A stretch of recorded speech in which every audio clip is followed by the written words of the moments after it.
It's Locked On Giants Live. Traina, Tana, and Dog coming your way next. You are Locked On Giants, your daily New York Giants podcast. Part of the Locked On Podcast Network, your team every day.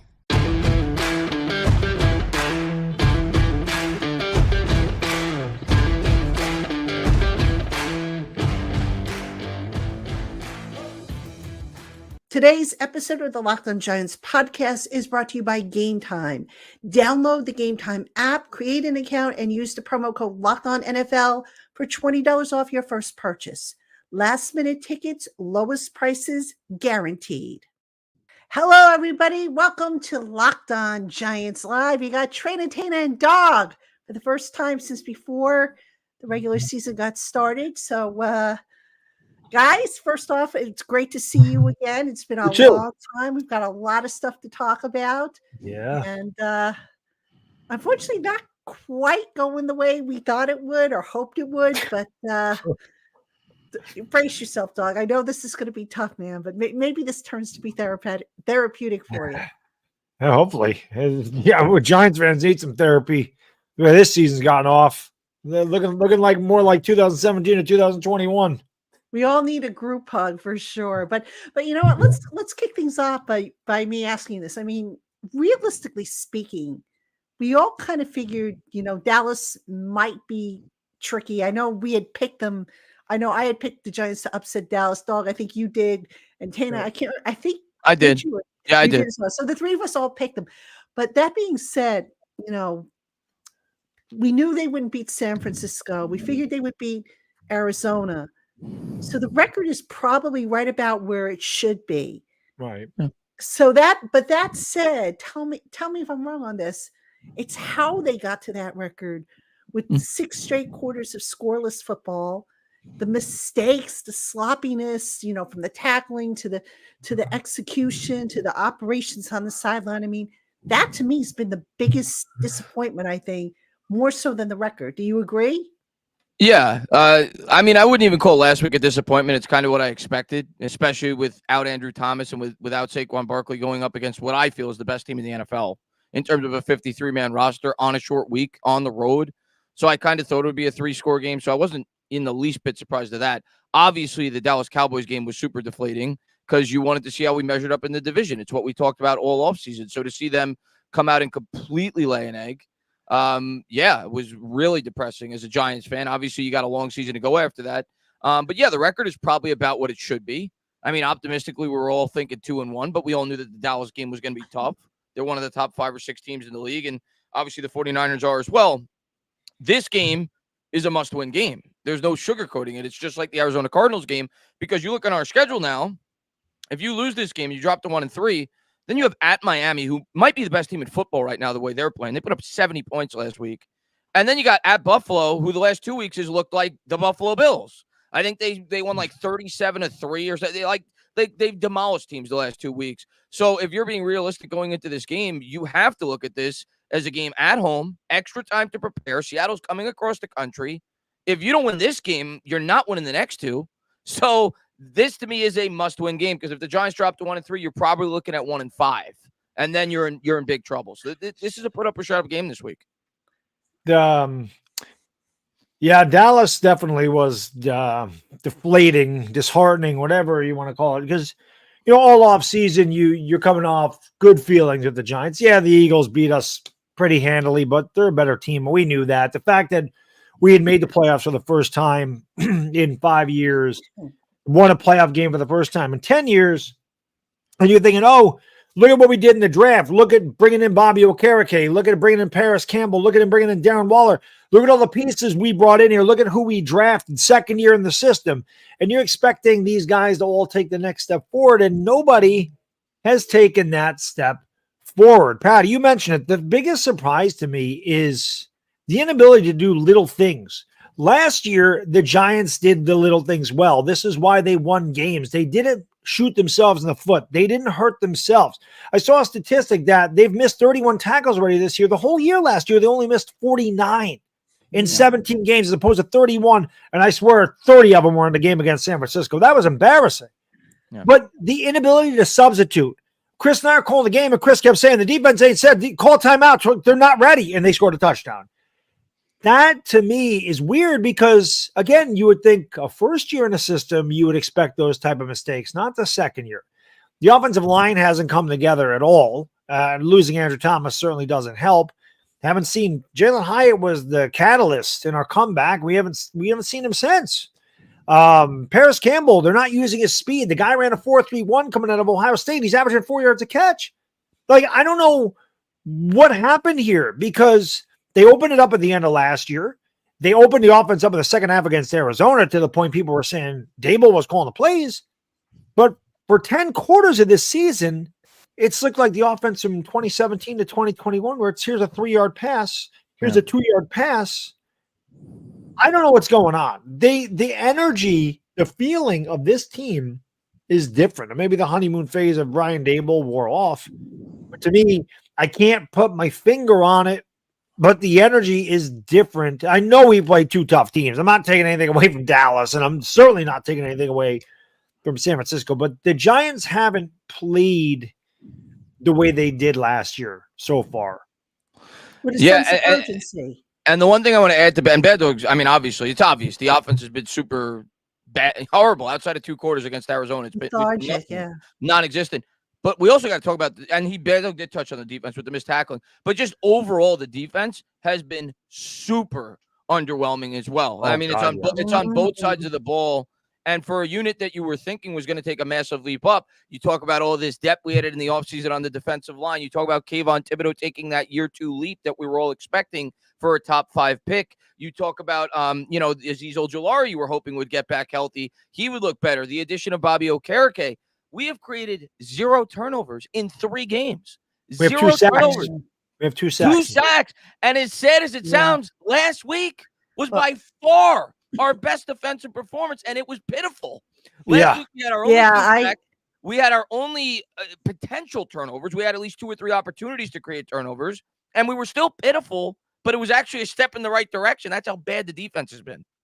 Well, I was in the locker room this week, and I had a couple of conversations with some of the defensive guys, and one of whom was Bobby Okereke, and I put that up on my Twitter account. We talked about our guys pressing, maybe looking to make turnovers because the offense was struggling, and hence is that leading to the missed tackles. And he basically said that could be some of it. And I, further to clarify, I was like, okay, are you being taught a different technique to strip the ball versus to tackle? And are the two, maybe compromising each other? And he said that, there's possibly some of that going on. So, basically they've got to dial it back, get back to the fundamentals, get back to the basics on defense, because, it's weird. You don't really sense that they're playing with their hair on fire, but you sense like they're playing tense, like they're just trying to make something happen instead of letting something happen develop. Yeah. I mean, So, it better develop this week because it's now or never for this team this year. And they got a big challenge, Seattle coming in. Kenneth Walker the third, I think 3rd in the league in missed tackles or forced missed tackles. Yeah, he's good. I was watching the Seattle game last week. He's Giants good. Team. Giants team that set up the tackling circuit this past week in practice, which for those of you who haven't heard, the circuit that they set up is different scenarios, and they simulated the different, types of tackling scenarios and techniques that would be used. So we'll see if that pays anything. But, tackling is also part of it is a want to, Okereke said that to me. And you look at some of the tackle attempts by this team, especially the missed tackles, and you sit there and you're saying to yourself, my God, did he really want to tackle? Yeah. And that's disappointing. Yeah, even when we played Arizona, I didn't really get that feel in the Dallas game personally. I just felt like everything went wrong that game. I didn't feel like there was a lack of effort. But in the Arizona game, even in the first half, I got that. Like James Conner was playing so much harder than anybody else on the field for the New York Giants. He was bull rushing people like Brandon Jacobs used to do. And last week, you definitely saw that with the 49ers. I mean, and that's what I respect about that team. They scrap and claw for every inch. But yeah, it just felt like last week, and we were going to lose no matter what, let's be honest, but it just felt like they wanted it more. There's no doubt about it. At least that's how I left that game feeling. Yeah, I mean, the tackling thing, I definitely see Like when I watch McKinney tackle, like I swear McKinney is trying to punch the ball out every time, and that's bad habits. When you're trying to knock the ball out and not make a tackle, that's a bad habit. You're not always going to force turnovers. The problem is when you get when teams start to do this, where they try to do too much, or they try to do somebody else's job. Yeah. You're not going to do the job. All you can control. This is with anything in life too. Can't control other people's actions or behavior. You can only control your own. You just have to beat the guy in front of you. You have to do your job. And if the other person doesn't do their job, they don't do it. But if you start to try to pick up slack for somebody else and you're not going to do your job either, and it's twice as bad. These guys have got to find a way. And I don't know what the deal is. I know the offensive line isn't good, but I don't know. You would think they would scheme something. You would think they would scheme some kind of blocking scheme, or you'd figure Wink would find some kind of pass rush. It is, disheartening to think that Leo and Dexter Lawrence, they had Nacho, they had Ashawn Robinson, they had Boogie Basham, they had Isaiah Simmons, they had Bobby Okereke. You would think that they could get to the quarterback, but they don't. They can't get off the field on third down, which that killed us. If the Giants could have got off the field in San Francisco on third down and 15, third and 12, third and 7, they might have been different. Might have been different, but the fact that they were giving up 27 yards after a 2-yard pass, like 27 yards after the catch on third and 15, that's inexcusable. Like, that can't happen. Yeah. And that's what losing football teams do. And that's what we've seen with this team for the majority of, the last few years outside of last year, and they tightened it up. This team's not talented enough to continuously make mistakes. And Patty, I talked about this. And, I can't say the Dallas game would have went any different.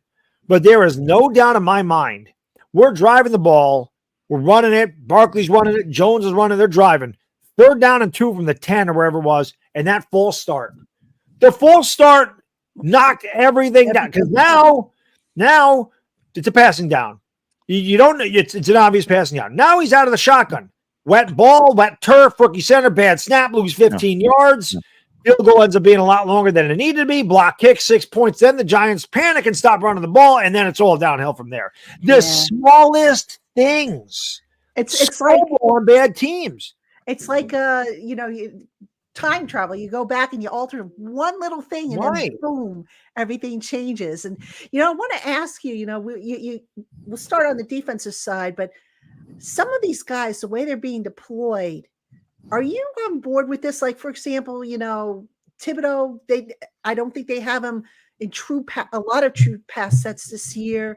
McKinney, I'm not sure exactly what they're trying to do with him, but I don't think they're using him quite like they did, a few years ago, although, a couple of years ago, it was a different coaching staff.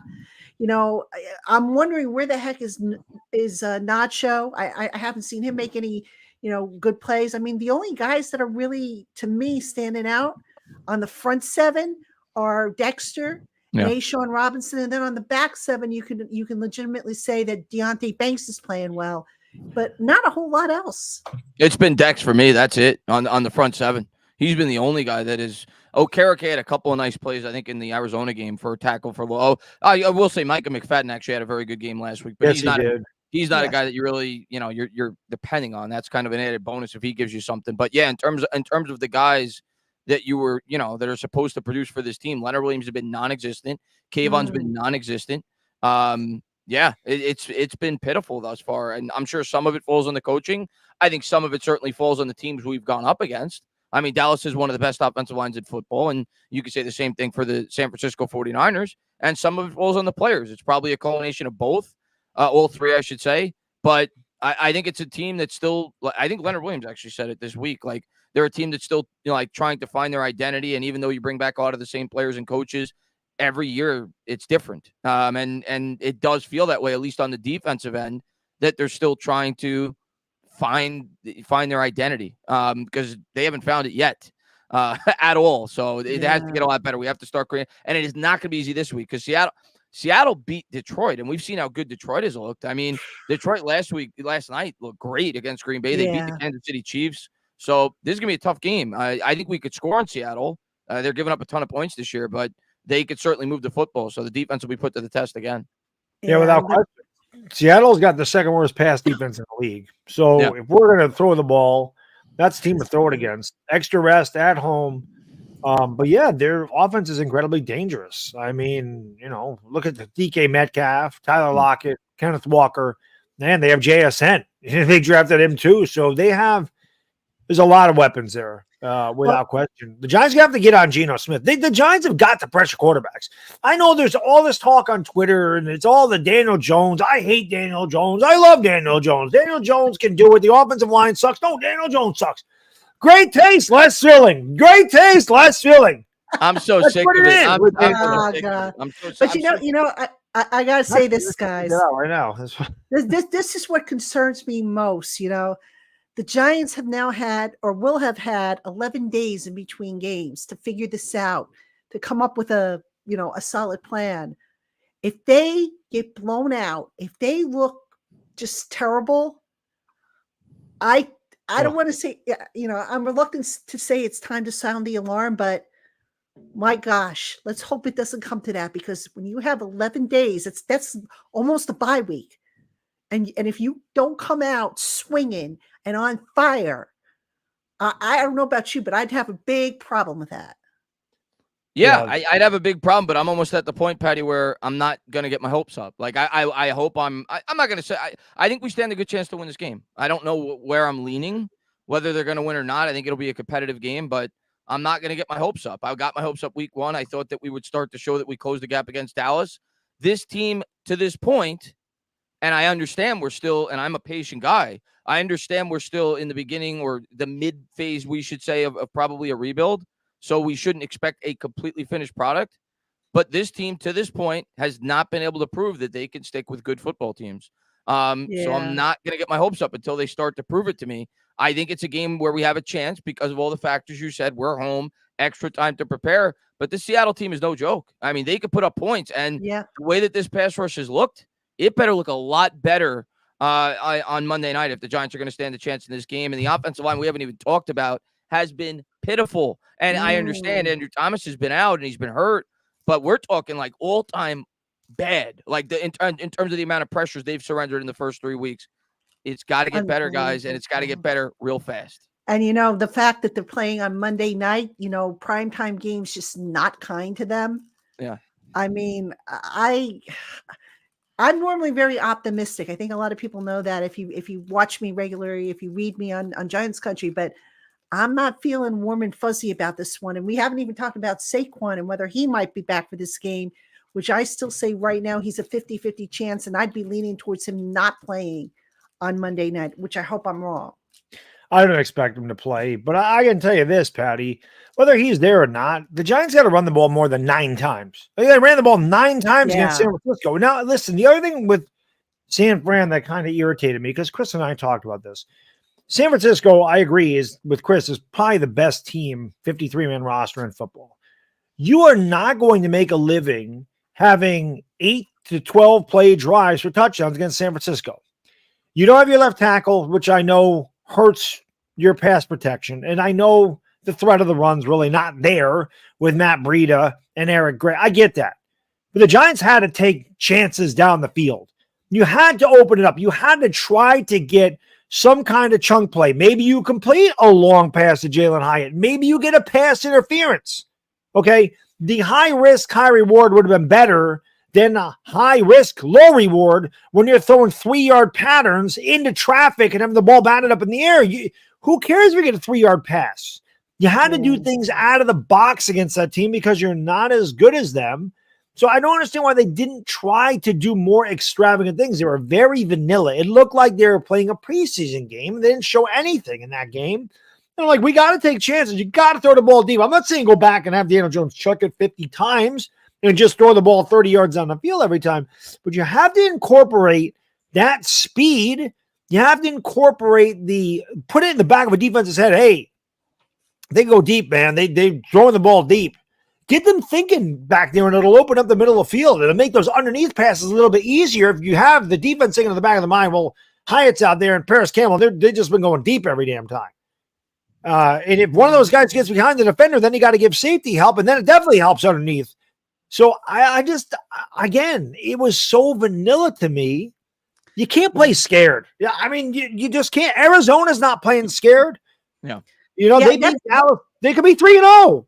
They should be 3-0. That's that to me is the biggest surprise. I mean, last year we were singing the praises of how, Mike Kafka and the play calling and the creativity and how he was getting the most out of these guys. And I just, and when I see Paris Campbell's speed being wasted, when I see Jalen Hyatt not being utilized more, and Dable says, well, we have a plan for everybody. And, I've been saying this, guys, you can change plans. Just because you might have one plan doesn't mean that your plan can't change depending on the circumstances. And that to me is like, I'm not really sure what exactly they're doing. Yeah. I understand why they didn't take as many shots as I guess we were hoping they would, because the offensive line was really bad. But yeah, they needed to try. They won though. Yeah, they needed to try. They had max protect too. Last game felt like a Jase Garrett offense, and I understand we were missing key players, and we were going up against maybe the best defense in the entire league. So I get that, but this week this offense has to look a lot better. It has to look a lot better this week, and if it doesn't, I'm going to be really discouraged. This year, because there's no excuses. It's year 2 of the scheme. You need to see this offense start to put up points and start to show more consistency. And hopefully we could do it against the Seattle defense that's not nearly as good as the ones we've gone up against. It's almost as though, Daniel's internal clock, which was purring like a kitten last year, it's off because of all this pressure he's getting. And the sad thing is that last week they had max protect on a good number of their pass sets, and they still couldn't block the darn 49ers. I mean, come on. Well, there was one play where Nick Bosa just was unblocked. I'm like, you can't. I usually put a body on him. Put a helmet on Nick Bosa. Yeah. Yeah. So, but let's talk about the offensive line. Because we're going on week 4, and we're looking at a potential 4th different combination. And, I get it. Part of it is due to injury. Part of it's due to performance, especially at right guard. That's the performance aspect of it. But guys, where are you most concerned with this offensive line? Is it still the interior or Evan Neal or the whole line? Andrew Thomas can't get back on the field. The whole line. Yeah. The entire line. There is nothing of this. I mean, outside of Andrew Thomas when he's healthy. But outside of him, Evan Neal has looked bad. I guess he looked a little bit better since the Dallas game, but he couldn't look much worse. The interior has been horrendous. Schmitz is a rookie, so he's whatever. I'm not gonna, I realize he's gonna take time to develop, but I think I've been doing Giants content for 5 years on YouTube. It's been the same exact story. It's been, for me, it's been the line, and I'm sick of debating about. This has been Giants content for me for the last 6 years, I should say, since I've been on YouTube. It's been a debate with fans and other content creators and people on Twitter, and I'm just sick of it, of why this team sucks. We all know the team sucks. The question is, who do you point the finger at? And everybody wants to blame one specific thing, and it's just discouraging. And I just hope that this team starts to emulate what I think we all know is possible, which is a pretty good football team. I'm not saying they're going to be great, but I think they could be a pretty good football team.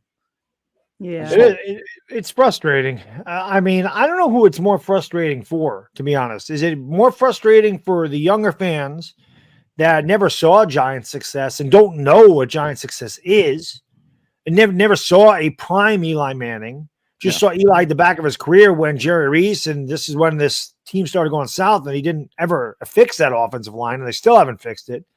Or is it more frustrating for people like me, guys my age or a little younger, guys the generation before me, like Chris, that saw 2, or my generation, the guys after me that saw 4, and know what it is to win and have experienced the height of it. And we haven't been a contender in 10 years. Yeah. When you see other teams getting better, and we peaked, we had a blip, and now it's like we're back down to blah.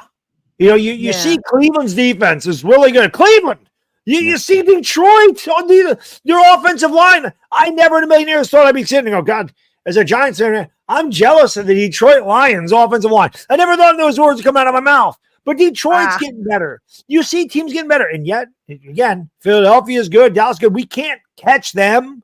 Miami's getting better. Like, we're still here. I don't know if you guys watched that Detroit game Well, every time I watch Detroit, what stands out to me is what I want in a New York Giants football Yeah. team. That's what I'm Their saying. pass rush and their offensive line is And just insane. the overall energy they were given, I mean, was coming through the screen. Like And, they look like the Eagles to me. Like in terms of their strength in the trenches. And they did that in 2 years. And the Giants, I watched the Giants, and it's almost like at times they're sleepwalking. Yeah. Yeah. And yet they say, well, the effort's effort's there. We're not questioning the effort. And I'm sitting there going, dudes, if you're putting me to sleep, how many other people are you putting to sleep, So It's I mean, did they maybe read into their press clippings? I find that hard to believe. I don't think Dable would allow that, but I just don't know. This team just doesn't have an identity. It doesn't seem to know what it should be. Yeah. It's like stuck in the, it's almost like stuck in puberty where you kind of go through that awkward stage until you figure things out. And it's just been very. I never figured them out, Patty. I passed puberty a long time ago. I was going to say you're still stuck in puberty, Doug. Oh, I don't think so. I mean, the puberty hit me right. If I ask your wife, she'll tell me you're still stuck in puberty, right? Well, yeah. Well, listen, I have the mentality of a 13-year-old. I'm not gonna lie. I'm a big kid. I'm a big kid. Oh my goodness. But I mean, yeah, this Giants team, it's like, if I say, okay, who are the New York Giants? What's the answer? I know what they want to be. I know I see the slogans all over the building, what they want to be. Yeah. Can we say that they're, a pro? Can we say that they're smart, tough, dependable? I mean, not this year, not yet anyway. It's still a young season, but not yet. Well, they haven't been tough because they're getting bullied. They're getting bullied in the trenches. They're getting bullied trying to tackle people. I don't know what happened. It's just night and day. Last year, I watched a team that didn't have, in my opinion, not as much talent on paper as this one does. But I saw a group of guys that wanted to play for Dable, that enjoyed playing the game, that had confidence. The offensive line was not great last year by any stretch of the imagination, but I saw a confident quarterback in Daniel Jones, which is why I began to believe in him. I'm like, this is all he needed. Physically, I think he can do it. I know people are down on Daniel Jones. I understand everybody's got their thoughts on this. He will be. And Authentic made a great point. I tweeted out, I said, if we weren't talking about Daniel Jones, or maybe it wasn't Authentic, we'll be talking about, it might not have been him, I forgot. But somebody said, I might think it was him, said the next quarterback, because inevitably that is what we talk about, right? Mm-hmm. But I feel like physically he's 6'5", he's mobile, he's got a strong enough arm. It's not a cannon, but it's not a Josh Allen arm, but it's strong enough. He's accurate. For the most part, he makes good decisions, but I think I'm looking at him checking down again. He doesn't take the shot. Last year, he took some shots, especially at the end of the year. I saw him grow in the pocket. I saw him gain confidence, and that's why I was confident in him. But watching him the first 3 games outside of second half in Arizona, I don't see a confident quarterback. I see the quarterback that played under Joe Judge. Yeah. And that's what I see. Then that has to stop. The guy's got to get his confidence back. I don't know how you do it without protecting him. I get it. But somehow, some way, he's got to just go out there and just say, screw it. And I'm just playing football. To your point, Dog, in the spring and the summer, Dable said, okay, we're just going to let it fly. We'll see how these, different pass plays look, and we'll worry about cleaning up the mistakes later. So that's what they spent all of the spring and all of the summer doing with Daniel. Just open it up. Don't worry about making a mistake. That's what practice is for. And just, there were some plays that he made that were just breathtaking. And then, he had a few mistakes in there and whatnot, but it just seems like they pulled everybody back, including the quarterback, into this conservative shell. Yeah, and let me ask you, are you guys happy with the play calling on offense? No. I'm not happy with anything on this team. No. There's not anybody on this team right now worth defending. Except for Dex. I guess Dex. He's been good. But there's not much on this team worth defending at all. Jamie Gillen, actually, ironically, probably deserves some defending. I was going to. I've got a piece of. He's actually been good for a guy that was really bad. I've actually got something on Jamie that I could talk about. But I don't want to go back to your point now. Yeah, no, there's nobody on this team worth defending. I think the sad reality is, though, I think fans want to blame it on one thing, or some fans want to blame it on one thing, or make the main blame on one thing because they want to give themselves hope. They want to convince themselves that this is an easy fix. They want to say, oh, if we could just replace the quarterback, if we could just fix the right tackle, if we could just get an edge rusher, things will be fixed. I don't see that. I see a team that is right now, at least, and it's a long season, but they are so far away. I mean, if the trenches are like this all year and don't get significantly better, we're not competing with good teams. I don't care who the quarterback is. We're not competing with good teams. Right now, we are a very bad football team. 3 weeks in, all around, the entire team. And here's the thing, guys. Everybody's saying, Monday night is a must win. Well, if they win that game, now they're what? They're 2-2. Then they potentially could be 2-4 with the next 2 games. And then I think Washington is up next, if I'm not mistaken. We'll beat them. We got Washington and the Jets back. We'll beat them. Hopefully. Because we own Washington. Own them. I got in this. You want to talk about going to war? I don't think I've ever went to war on Twitter until my buddy Louis T started talking crap about the Giants and his Commander fan. Then I went in. I went in on the Commanders. I had to. So I guess my point is they're still going to probably be lagging behind in the standings, I would think, or at least in the NFC East. So, I mean, are we really going to be happy if there's just that one win against Seattle and then they lose the next 2 and they look like garbage against, those teams? I mean, that to me is what bothers me, is that at least look competitive, more competitive, and they just haven't. I just take it week by week, Patty. It's this week. I know, I feel the same way this week as I did going into the Arizona game. I don't really care how you do it. Just get the win. It's like playing the game of Survivor at this point. Like, if we lose this game, we're dead, more than likely, unless something crazy happens and we upset Miami, which I don't see happening right now, or we upset Buffalo, which, even though I thought before the year started, right now I can't see that happening. So for me, it's the game of Survivor. You have to win this week, because if you don't, I could convince myself as a fan, even if we lose the next 2 games, and hopefully we look better than we have against good teams, but even if we lose the next 2 games, I could say to myself, okay, 2-4. You got Washington. That's a winnable game. You got the Jets without Aaron Rodgers. And then I think we got, I want to say the Raiders, or we have like 3 winnable games in a row. I could say to myself, okay, maybe we could string together 2 or 3 wins in a row here, and we get back to 500 or a game over 500. But if we lose this game, I think the rails fall off. That's how I feel. Now, of course, I need to see us start to play better against good teams, like you said, because at the end of the day, that's how I measure growth with this team this year, more so than really the record. I need to see this team play better against some of the better teams from within the NFL, because every time we've played, even with Dable, who's been fantastic, not knocking Dable, I love Brian Dable, but even with Dable, we haven't beaten. I mean, we beat the Ravens last year. They're a good team. But we have not, for the most part, when we've gone up against the Eagles, destroyed. The Cowboys, destroyed. 49ers, destroyed. So we need to see growth. Like you said, yeah, we do need to see growth when we play the better teams. But for me, my only thought right now, I don't care if you win 2-0 on Monday. You got to beat Seattle. I don't care how you do it. It could be the ugliest win of all time. Daniel Jones could throw 6 picks, win the game. That's all I care about. Any way necessary. I feel like the Arizona game. Same thing. Yeah, get to 500, then take your chance with the next 2 teams. So you got to take it 1 week at a time. We get out of this game with a win. We're 2-2. And yeah, Miami, listen, I said this at the beginning of the year when I did the predictions, and we did this in the NFC East, and we did the predictions. I had Miami beating every team in this division, including the Cowboys, including the Eagles. That's how highly I thought of Miami. I thought Miami was going to be really, really good this year. So the likelihood of us going down there to South Beach and shutting down it's not the greatest show on turf, but my God, they're exciting to watch with all that speed. They're good.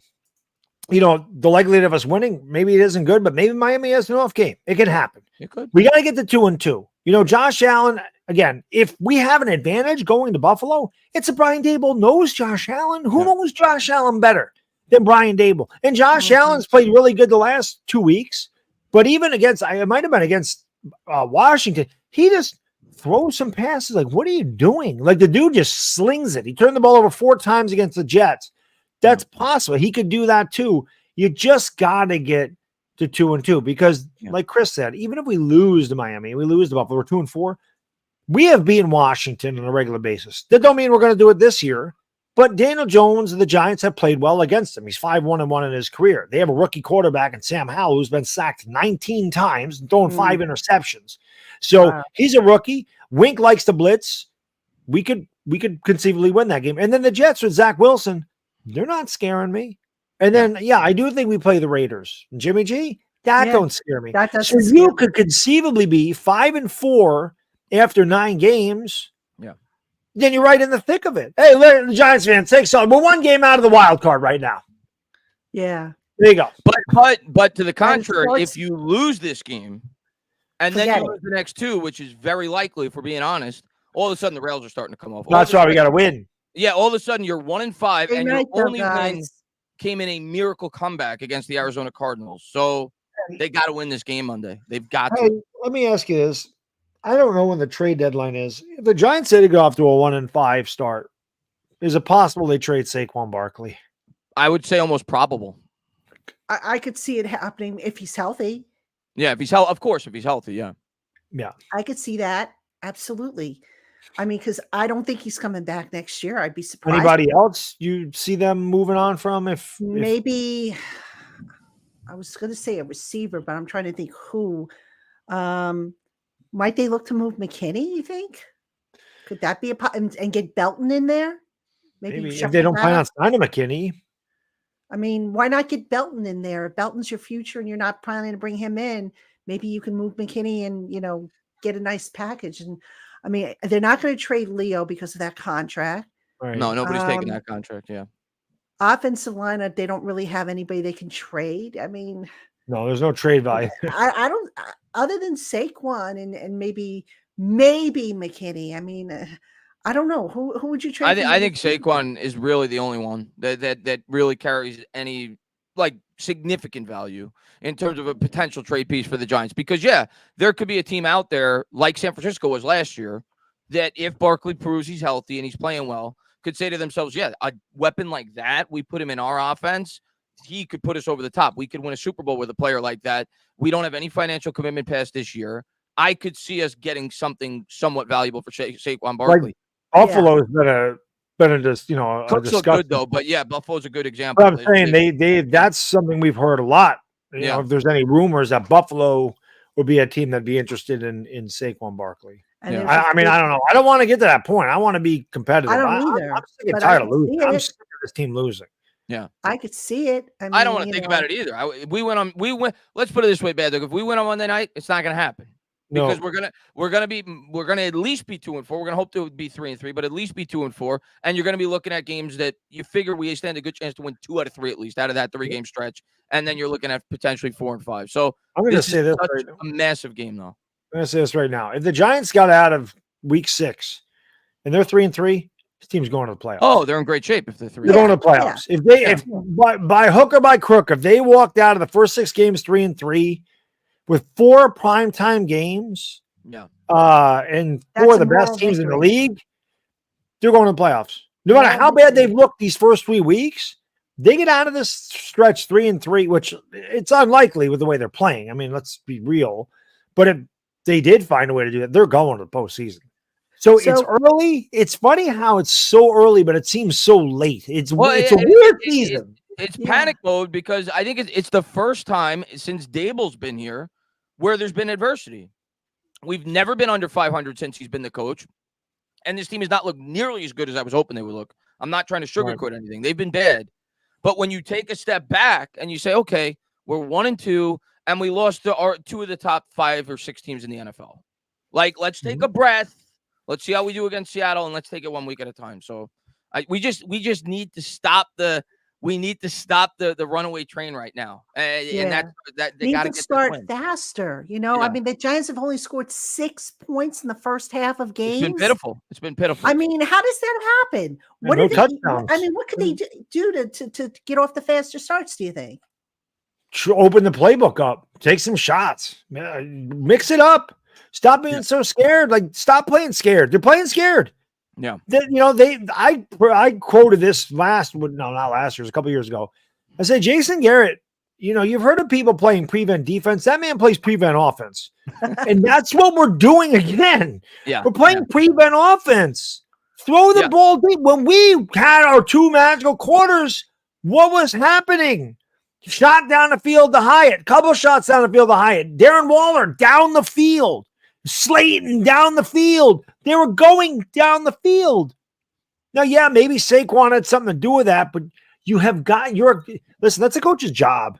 Scheme these guys open, scheme the offensive line to block better, scheme something, do something different. What drove me crazy during the Joe Judge regime was they did the same thing every week and thought somehow it's going to be different. That's the definition of insanity. And I used to do the same thing. Yeah, just too many dink and dunk. And I'm not saying go out there and chuck the ball around like Miami or Air Coryell, the old Chargers in the 80s, or Dan Fouts. And I'm not saying do that, but you have got to mix it up. You can't be predictable. When you're predictable, you're dead. Yeah. I agree. I agree, but I understand there's limitations because of the line, but I agree. We went into that game saying we went into that game saying, Bad Dog, we know we're going to get destroyed, if we're being honest, unless a lot of things break our way. I'd rather go down swinging, and we did not swing. We went down looking at strike 1, 2, and 3, and that's what it felt like. And that's surprising. And look, we talk about the offensive line being at the core of the Giants' offense's slow start. The cavalry ain't coming, guys. So how do you fix this at this point? You could try benching guys, but who are you going to swap out? And just how do you fix it, if at all? There's only so much max protection you can do. Yeah, I think you got to hope, Patty, that your only hope as a fan is they get better. There's not going to be some savior that's going to come in and save this pass rush, that's going to save this offensive line. You have to hope that this mini bye week, which is essentially what it was, gave them some time to regroup. Obviously, we played 2 games in 4 days on the West Coast, Arizona, San Francisco. Everything just seemed to go wrong. Everything that could go wrong seemed to go wrong in that Dallas game. Everything. And guys were tired. Guys were tired with that stretch. So I talked to another guy in the locker room who said to me that was very trying for them. Yeah, I think you just have to hope, Patty, and I'm not guaranteeing anything because it's been ugly thus far. But I think they look tired against San Fran. They look tired in that game. I had enough guys tell me that they were maybe not at 100% energy wise for that game. That didn't look Thursday night games. They were like cussing the Thursday night games. I'm like, welcome to my world. Yeah. But they're not the only ones that play on Thursday night, though. Detroit didn't seem to have a problem. Yeah, no, on a short week going into Lambeau. Yeah, but the other thing, if I'm not mistaken, Detroit got to stay at home to go through their prep work. The Giants weren't able to go back to Quest in between the Arizona game and the Frisco game. And let's not kid ourselves, guys. Giants did not practice. They had walkthroughs. They didn't have, all the stuff that they have at their facility. There's a reason why teams go back and forth between road games and their home base. And it's because they have everything they need back at the home base. And the Giants can do that. They were basically in a hotel. They did walkthroughs. I think they practiced inside the Arizona State bubble, which is a single field, maybe 2 fields, if that many. So it's a little bit different. The coaches have to kind of change up, I think, some of the practice, and I use that term loosely, practice schedule. And it boils down then to the mental aspect of it. And it's a point I made on the show. It's a point I made in Giants country. The Giants really needed their coaching staff to step up to make sure that mental part of the game was on point. Yeah. So this is Daboll's first test as a head coach in New York. And we'll see how the team responds. It really is. He's not had any pressure since you always have pressure as a coach, especially in New York, but he hasn't really had to deal with adversity. He's staring adversity in the face right now. So we'll see how the team responds for him, man. Chris and I were talking about it in the New York Minute. You can go from 0 to 0 in the New York Minute here. Literally. That's how fast the fan base will turn on you. They will quick in New York. We don't play around. But it's funny. Pat, you were there, training camp, practices. You were there. When I was doing, I do reactions to Daboll's videos. So at least I want to, but when they play late at night, it makes it difficult because I do my post game, then I just let that run the next day because I don't want to overlap my videos. And then by the time I responded, it was 2 days late. I'm like, oh, I don't really want to do it at that point.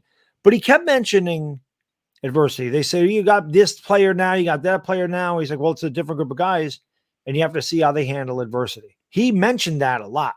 Was there something in practice that you saw? Because obviously we can't see it. We're not there. Were they practicing poorly? Like, I don't know, because for him to mention that a lot, as if to say, I'm not, to me, looking at the way they've started now, I'm thinking to myself, did he see that this team's not ready? Did he see that this team is not what it was last year? Because he kept saying, it's a different group of guys. We have to see how every year is different. We have to see how they handle adversity.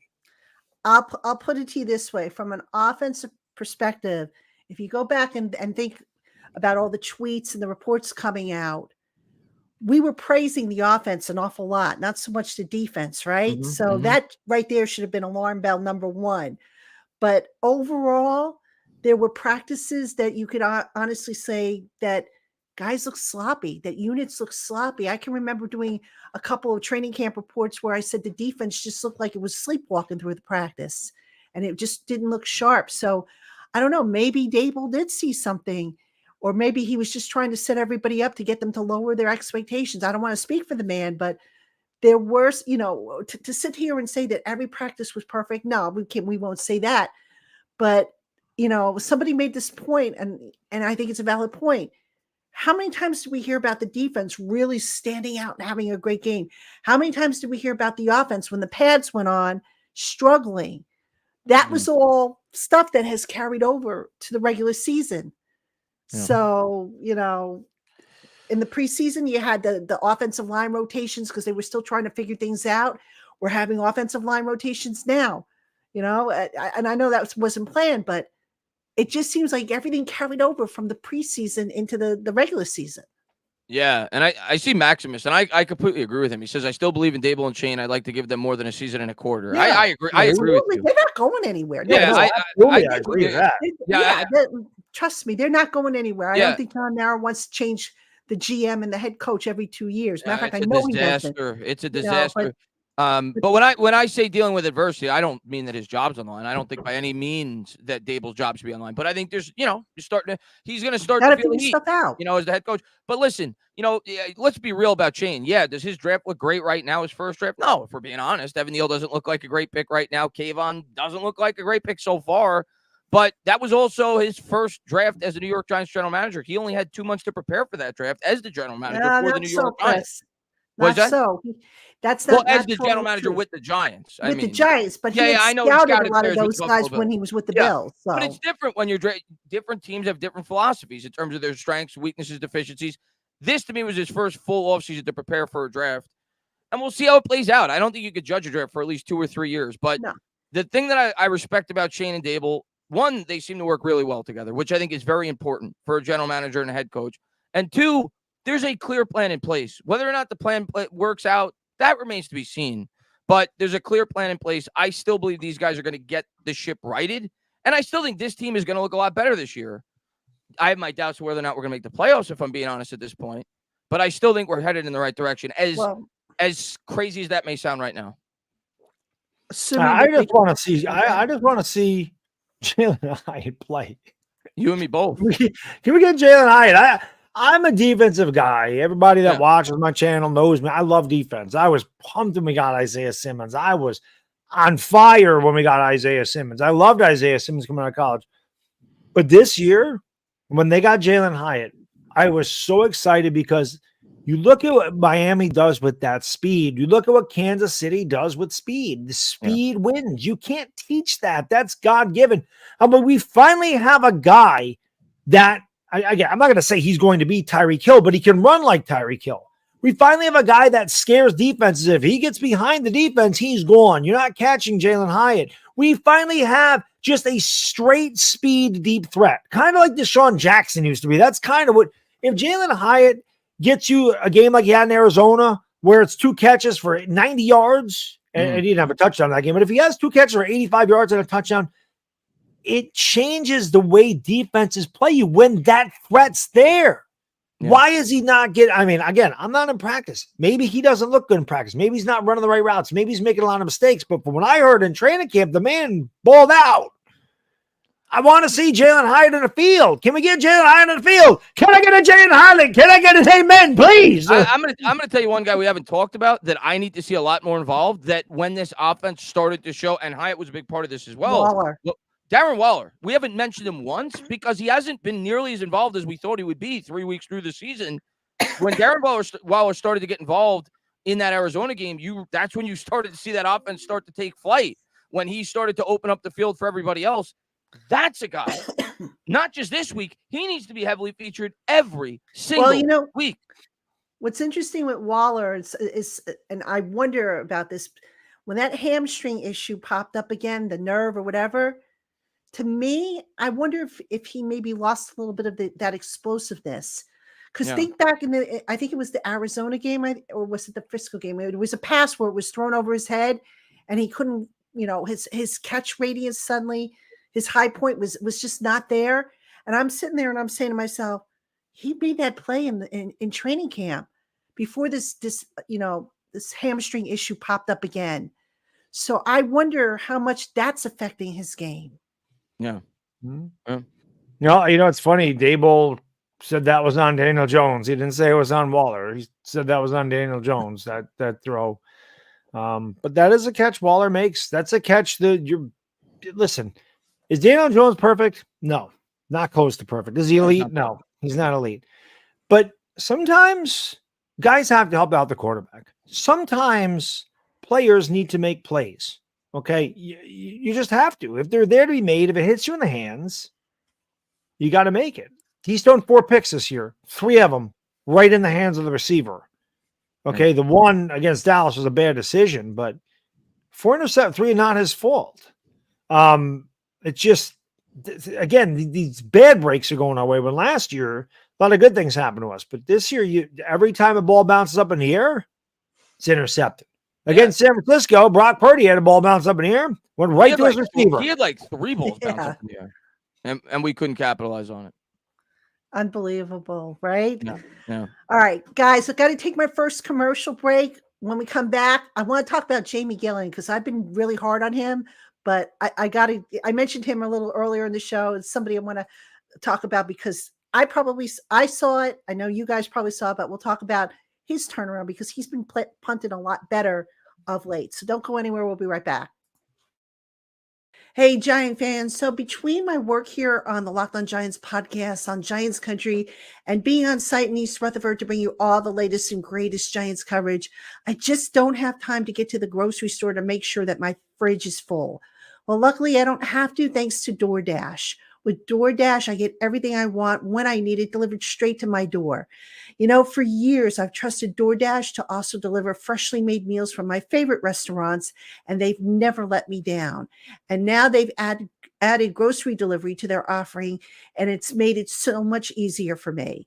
DoorDash has thousands of grocery stores to choose from, so you'll find one in your neighborhood that's right for you. You'll get what you ordered, or they will make it right. And you can save on all your grocery and restaurant favorites with a no delivery fee on eligible orders with a Dash Pass membership. Now, for a limited time, you can get 50% off your first DoorDash order up to $20 when you use the promo code LOCKEDONNFL at checkout. That's 50% off up to $20, no minimum subtotal, and 0 delivery fees on your first order when you download the DoorDash app and enter the promo code LOCKEDONNFL. Terms apply. Hey, Giant fans, if you want to secure tickets to your favorite concerts, shows, and sporting events without the stress, you need to check out Game Time, the fast and easy way to buy tickets right up until the day of the event. With amazing deals on last-minute tickets and their best price guarantee, you can stop stressing over the tickets and start getting hyped for the fun that you're going to have. With Game Time, you'll not only get the lowest prices guaranteed, you'll also get clear images of where your seats are in the venue so you can see the view. And you also get event cancellation protection. And if you find tickets in the same section and row for less, Game Time will credit you 110% of the difference. So go ahead and snag the tickets without the stress with Game Time. Download the Game Time app, create an account, and use the promo code LOCKEDONNFL for $20 off your first purchase. Last minute tickets, lowest prices guaranteed. Terms apply. Again, that promo code is LOCKEDONNFL for $20 off your first purchase at Game Time. All right, everybody, welcome back to Locked On Giants live with Traina, Tana, and Dog. And guys, I wanted to mention this because, I've been really hard on Jamie Gillen We all have. for the longest time. But, excuse me, did anybody notice the little tweak that they made to his game? And I'll give you guys a hint as to what it was, because David Turner, who does the game reviews with me as a rule on after the games, he actually suggested it, and apparently the suggestion might have resonated with Thomas McGahee. Did anybody see the difference in No. Jamie Gillen's? Okay, Dog, you want to take a guess as to what it is before I tell you? I have no idea. Chris and I used to have a guy that was in our chat. His name was Chris Senior. He could tell Yes, you yes. all about the kickers. Go ahead. All right.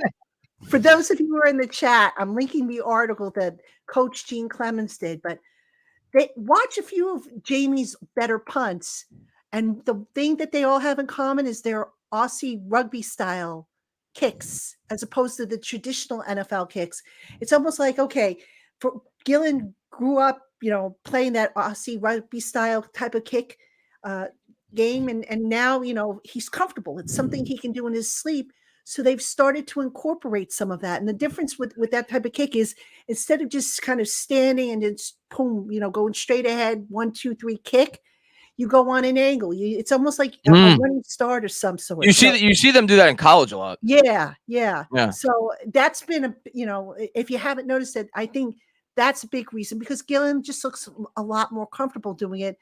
And, it's about time that they started, because this is a problem. This is what happened with Riley Dixon.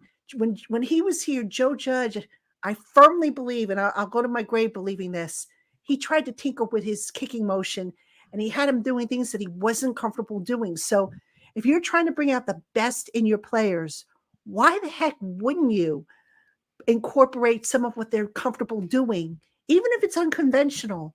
If it has the results, why not do it?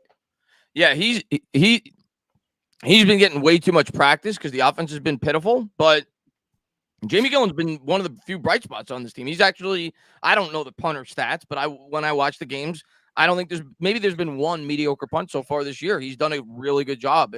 He's even gotten better at pinning them inside the 20, something he was really bad at last year. So if you were looking for a bright spot, there's a bright spot. Not many of them, but that's one of them. I mean, the coverage team could still be better, though. Yes, for sure. It reminded me and my buddy Frank back in the middle 90s when Dave Brown was the quarterback and Danny Cannell and Kent Graham. The offense really bad. We always used to joke around that Brad Maynard was our best player. Always, because he was the punter. Like, Brad Maynard had another great 9 punts today, but man, he was killing it. Brad Maynard, every time we come out there, he'd be like, here's our best player, Brad Maynard. It's pretty bad when Gillen's been the best, because even Gano missed a field goal against Dallas, not including the one that was blocked. So he was 0 for 2. 30, it was like a 30 something yard. Yeah, well, good. Yeah. He slipped. I mean, I know the weather sucked, but Brad Maynard ruled for the Giants. I don't want that punter to be the best player. Yeah. I just want to, while we're on the topic here, I just want to answer this question. Fiegels, when he was around, would, touch base and kind of, bounce ideas, I guess, off of Gillen, but he wasn't a true consultant. These days, Fiegels isn't around like he used to be. He's kind of, taking his time to devote it to his real estate business. So I haven't seen Fiegels around, and I can't tell you in weeks, literally weeks. So, did he help Gillen a little bit, here and there? Yes, but not like a true consultant, because look, if you want a kicking coach, you pay for a kicking coach. If you want to hire Fiegels to do it and he's willing to do it, I'm sure he would. So that's kind of where they're at with that. But yeah, Jamie Gillen, I mean, I've killed him, with his inconsistency, but I got to give kudos, I mean, if I'm going to kill a guy, I should give a guy a bouquet of roses if he's doing well. So, all right, let's talk. Yeah. Let's talk Thibodeau. Is it his usage, the effort? Where do you guys see the biggest issue with Thibodeau? Last year, I still don't think it's an effort thing. I don't. I think part of it is coaching, like you were kind of hinting at earlier, where he's not being used maybe as much as he should be as strictly a pass rusher, because that's obviously what he's best at. But he was kind of used in that capacity last year too, and he still influenced games. I think like I said earlier, we've gone up against some of the best tackles in the NFL. So it's going to be, look at the teams we've gone up against, the 49ers, the Cowboys. But Thibodeau has been definitely the most disappointing player in this team thus far. And I know he got a sack last week, but you look around the league, you look at you watch the Detroit game last night, and you watch how much of an impact their pass rusher had. You're not getting that from Thibodeau. You're not even getting close to that from Thibodeau. He's got to get a lot better. And the most discouraging thing for me, at least with Thibodeau, and I'm not saying he's going to be as good as Aiden Hutchinson, because Aiden Hutchinson, I think, he's going to be incredible. He's really good. But we saw it last year. The talent is there. He has the potential to be I won't even go as far to say elite, but a very, very good edge rusher. And we haven't seen close to that so far the first 3 weeks. Some of it's probably the opponents. Some of it's probably the coaching. And a lot of it falls on him as well. I think it's a combination of a lot of things. It's something the Giants definitely miss. You look at, it's a big reason we can't get off the field on third down. We don't have that guy that gets there. Yeah. We haven't had that guy that gets there probably since Jason Pierre-Paul. You look at Dallas, they got Micah Parsons. He gets there. TJ Watt gets there. Aiden Hutchinson gets there. Aaron Donald gets there. Like, we don't have that guy. Like, that's what they drafted Thibodeau to be, is that guy. He's extremely talented. And I still think he's going to be fine. I don't know what's going on. It's not just him. This whole team is like in a fog at the beginning of the year. It's strange. But Thibodeau's problem to me is consistency. He's too inconsistent. Last year you saw this. He had really good games, particularly the one against Washington that got us into the postseason because we were losing and we were going nowhere offensively, and he had that strip sack, fumble, touchdown. I know we lost the game against Dallas on Thanksgiving, but the man was everywhere in the field. He was a disruptor. He was in the backfield. He influenced plays. Now, again, I'm not sitting here trying to break down film. I don't know if, what's going on as far as blocking schemes and what people are doing to take him out of it. I don't know. I'm just a fan. I don't come on here and pretend like I can break down film. I can't. If I could do that, I would not be on YouTube. I'd be with some football team. Yeah. But it just looks, he doesn't look as explosive as he did last year. It just doesn't look like it. None of these guys, they look like they're going through the motions. Yeah. Which is what concerns me more than anything. Yeah. And that's really, the most alarming thing. I mean, like I said, Leo has kind of been invisible. I still have high hopes for him this year, but I thought he was going to have a really good year this year. I thought so too, but he's been non-existent. This is what maybe Shane in not wanting to touch that contract kind of knew. Yeah. I was maybe completely for not touching the contract. And Okereke, somebody asked about Okereke earlier and how he's fitting in. I had a conversation with him yesterday. Great guy, by the way. I absolutely love him. Mm-hmm. But I said to him, early on, do you feel like you've been thinking more than reacting? And he said that there's some of that going on, not just with him, but with the defense. He says, when you have to think, you're going to play a second or two slower than what you should be. And that's how you're going to get beat. So he says, as things kind of, come into shape, because correct me if I'm wrong, but Okereke played a totally different style defense in Indianapolis than they're playing here. Well, that's most places when you come to play for there's an adjustment period, but you would sit there and you would say, okay, well, you had all of the off season, the OTAs, you had all of training camp and preseason. And oh, by the way, this is where I think Dable's decision not to play the starters was a big mistake, in the preseason, but that's in the books now. So, I mean, the fact that they should come out this slow and, a second or two behind, it's like, how is this possible? Especially when you see other teams coming out of the gate, so quickly. Yeah. And other teams don't play their starters, but this is why, again, I'm not saying they should be playing a ton of, snaps and drives, but I've said this before. Yeah, I would suck to have a guy get hurt in preseason. But as you can see in game one, we lost our best left. We lost our second best player on offense, third best player on offense, whatever, Andrew Thomas. The first game, because of a block kick, like it can happen anytime. Saquon Barkley just gets tackled weird at the end of that game. But that can happen at any time. Mhm. So because a lot of these guys were newer, because there was an influx of new talent, maybe they should have gotten a little bit more, because you can only do so much in practice. Practice is practice, but when you're competing against live competition, even if it is just vanilla, those reps mean more to, at least in my eyes, they mean more to me when you're going against actual NFL talent that's trying to stop you, that's hitting you. You're getting hit. You're getting conditioned to play football because you're getting smacked around. They don't do that in practice anymore. It's not the way it used to be. So I don't know if that contributes to some of these injuries or this slow start with the Giants. I don't know. I do know it's frustrating. And not because we lost to Dallas and San Fran, but like you said at the beginning of the show, Patty, it's the way they've lost. It's the way we've gotten this record, that they're got outscored 70-12 against two of the better teams. If we would have lost a tough game by a touchdown or by a field goal, you live with it and go, okay, we'll get them next time. But when you aren't even on the same planet as these guys, and you're like, wow, that's the difference between a really good team and us, then you're like, well, who can we beat? Yeah, for sure. Somebody just asked, let me see, I just saw something. Somebody just asked about the block kick, H5000. That was the play in which Zudu, I believe, was supposed to take the inside guy, and I think he took the outside guy, if I remember correctly, or was it the other way around? But basically, Zudu made the wrong choice on who to block. So that was why that kick got blocked. But all right, I got another one here from Maximus1318. Bigger impact, losing Thomas or Saquon?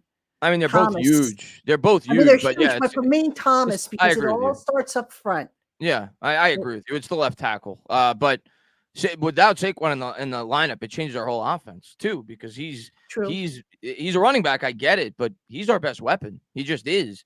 And you have to honor him when he's in the game. But I agree. Andrew Thomas is the second most important player on the offense. So I agree. Yeah, for sure. And somebody I saw somebody ask earlier about the statuses of Saquon and Andrew. I'm not confident Andrew plays. I think the fact that he didn't play, practice today after going limited, and plus I saw him in the locker room and the way he was moving. He wasn't moving too well, folks. He was moving very slowly, gingerly. And, we went over, myself and another reporter, we went over to say, hey, how you doing? And how, how's it looking? He goes, I'm optimistic. But the way he said it, I was like, yeah, I don't think so. Just watching him and how he was moving was concerning to me. And the fact that he didn't practice today, that to me is a step back. I don't want to say he had a step back, but that's a step back in his getting back to the field. Plus, remember, you have a short work week after the Monday night game. Again, you have to turn around, get on the plane on Saturday, get down to Miami and play down there. As far as Saquon goes, I still say Saquon's going to be a 50-50 type of deal. I'm leaning towards him not playing, again, for the reason I just mentioned. I think maybe they look to, exploit the Seattle pass defense. I would think would make more sense. I mean, I don't know. And maybe give Saquon another, few days to get that ankle right. So I'd be surprised. And I know he practiced today, so I hope he plays. Limited. But I'd be surprised if he plays. I mean, if you're Saquon, you also got to think of it from a financial standpoint too. You're a free agent. He wants to play though. I know he wants to play, but he's got to be smart too. Like if you're not near 100%, you're playing for a contract, dude. Like so I'd be surprised. I think Saquon will probably play the following week. But I always thought it would be a 2-week thing with Saquon. The Andrew Thomas thing is really a discouraging thing though, because we've had now extra time for this. He's had, and it's almost like a bye we had, and he still doesn't seem like he's close to returning. Well, that's discouraging for me. Just even though that hamstring is not like warrants a spot on IR. Yeah, I had heard that it was significant enough to where if he was, a skill position player, we wouldn't even be talking about him coming back, for another 2 weeks at least. Yeah, that's not good. So hamstrings are tricky too. They're tricky. They are tricky. Know with a hamstring. And like I said, I saw him yesterday. I was watching him moving around in the locker room, and I thought to myself, that young man is hurting for sure. That's a big hamstring. It's a Not big just that it's a big hamstring. It's just, the way he was moving. I can't explain it. I don't want to insult anybody by saying he was moving like an old person, but he was moving very, very slowly, very gingerly, very carefully. And, I don't know if he aggravated it during practice. I don't know if he, what happened. But the thing here that you also have to remember with these injured guys, especially those that are limited, it's not what they were able to do in practice, but how they feel afterwards. Mm-hmm. Are they okay? Now with Saquon went through the practice and he was fine. He was fine. He continued doing, limited reps. Right. So that's the thing, I had to laugh because, and I was guilty of this too. I was taking video of Saquon moving, and you look on my Twitter timeline where I have the videos, people are like, oh my God, he's not playing, or oh my God, he looks great. Everybody was kind of split. But how did he feel afterwards? And at the time, we didn't know it. Today, we found out that everything came through okay, and he was right back out there on the field.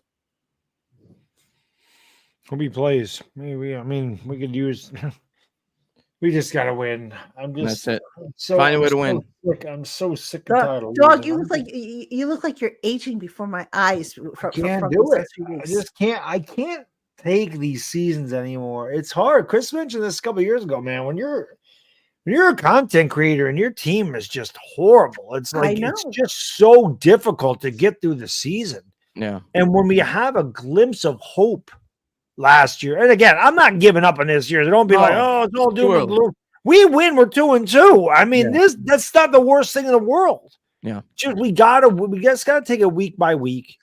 And we talked about we just win a game ugly in Arizona. Don't matter how we win it. We were thinking 17-13, 16-13. We're thinking now we didn't think we'd win the way we did, but it's a win.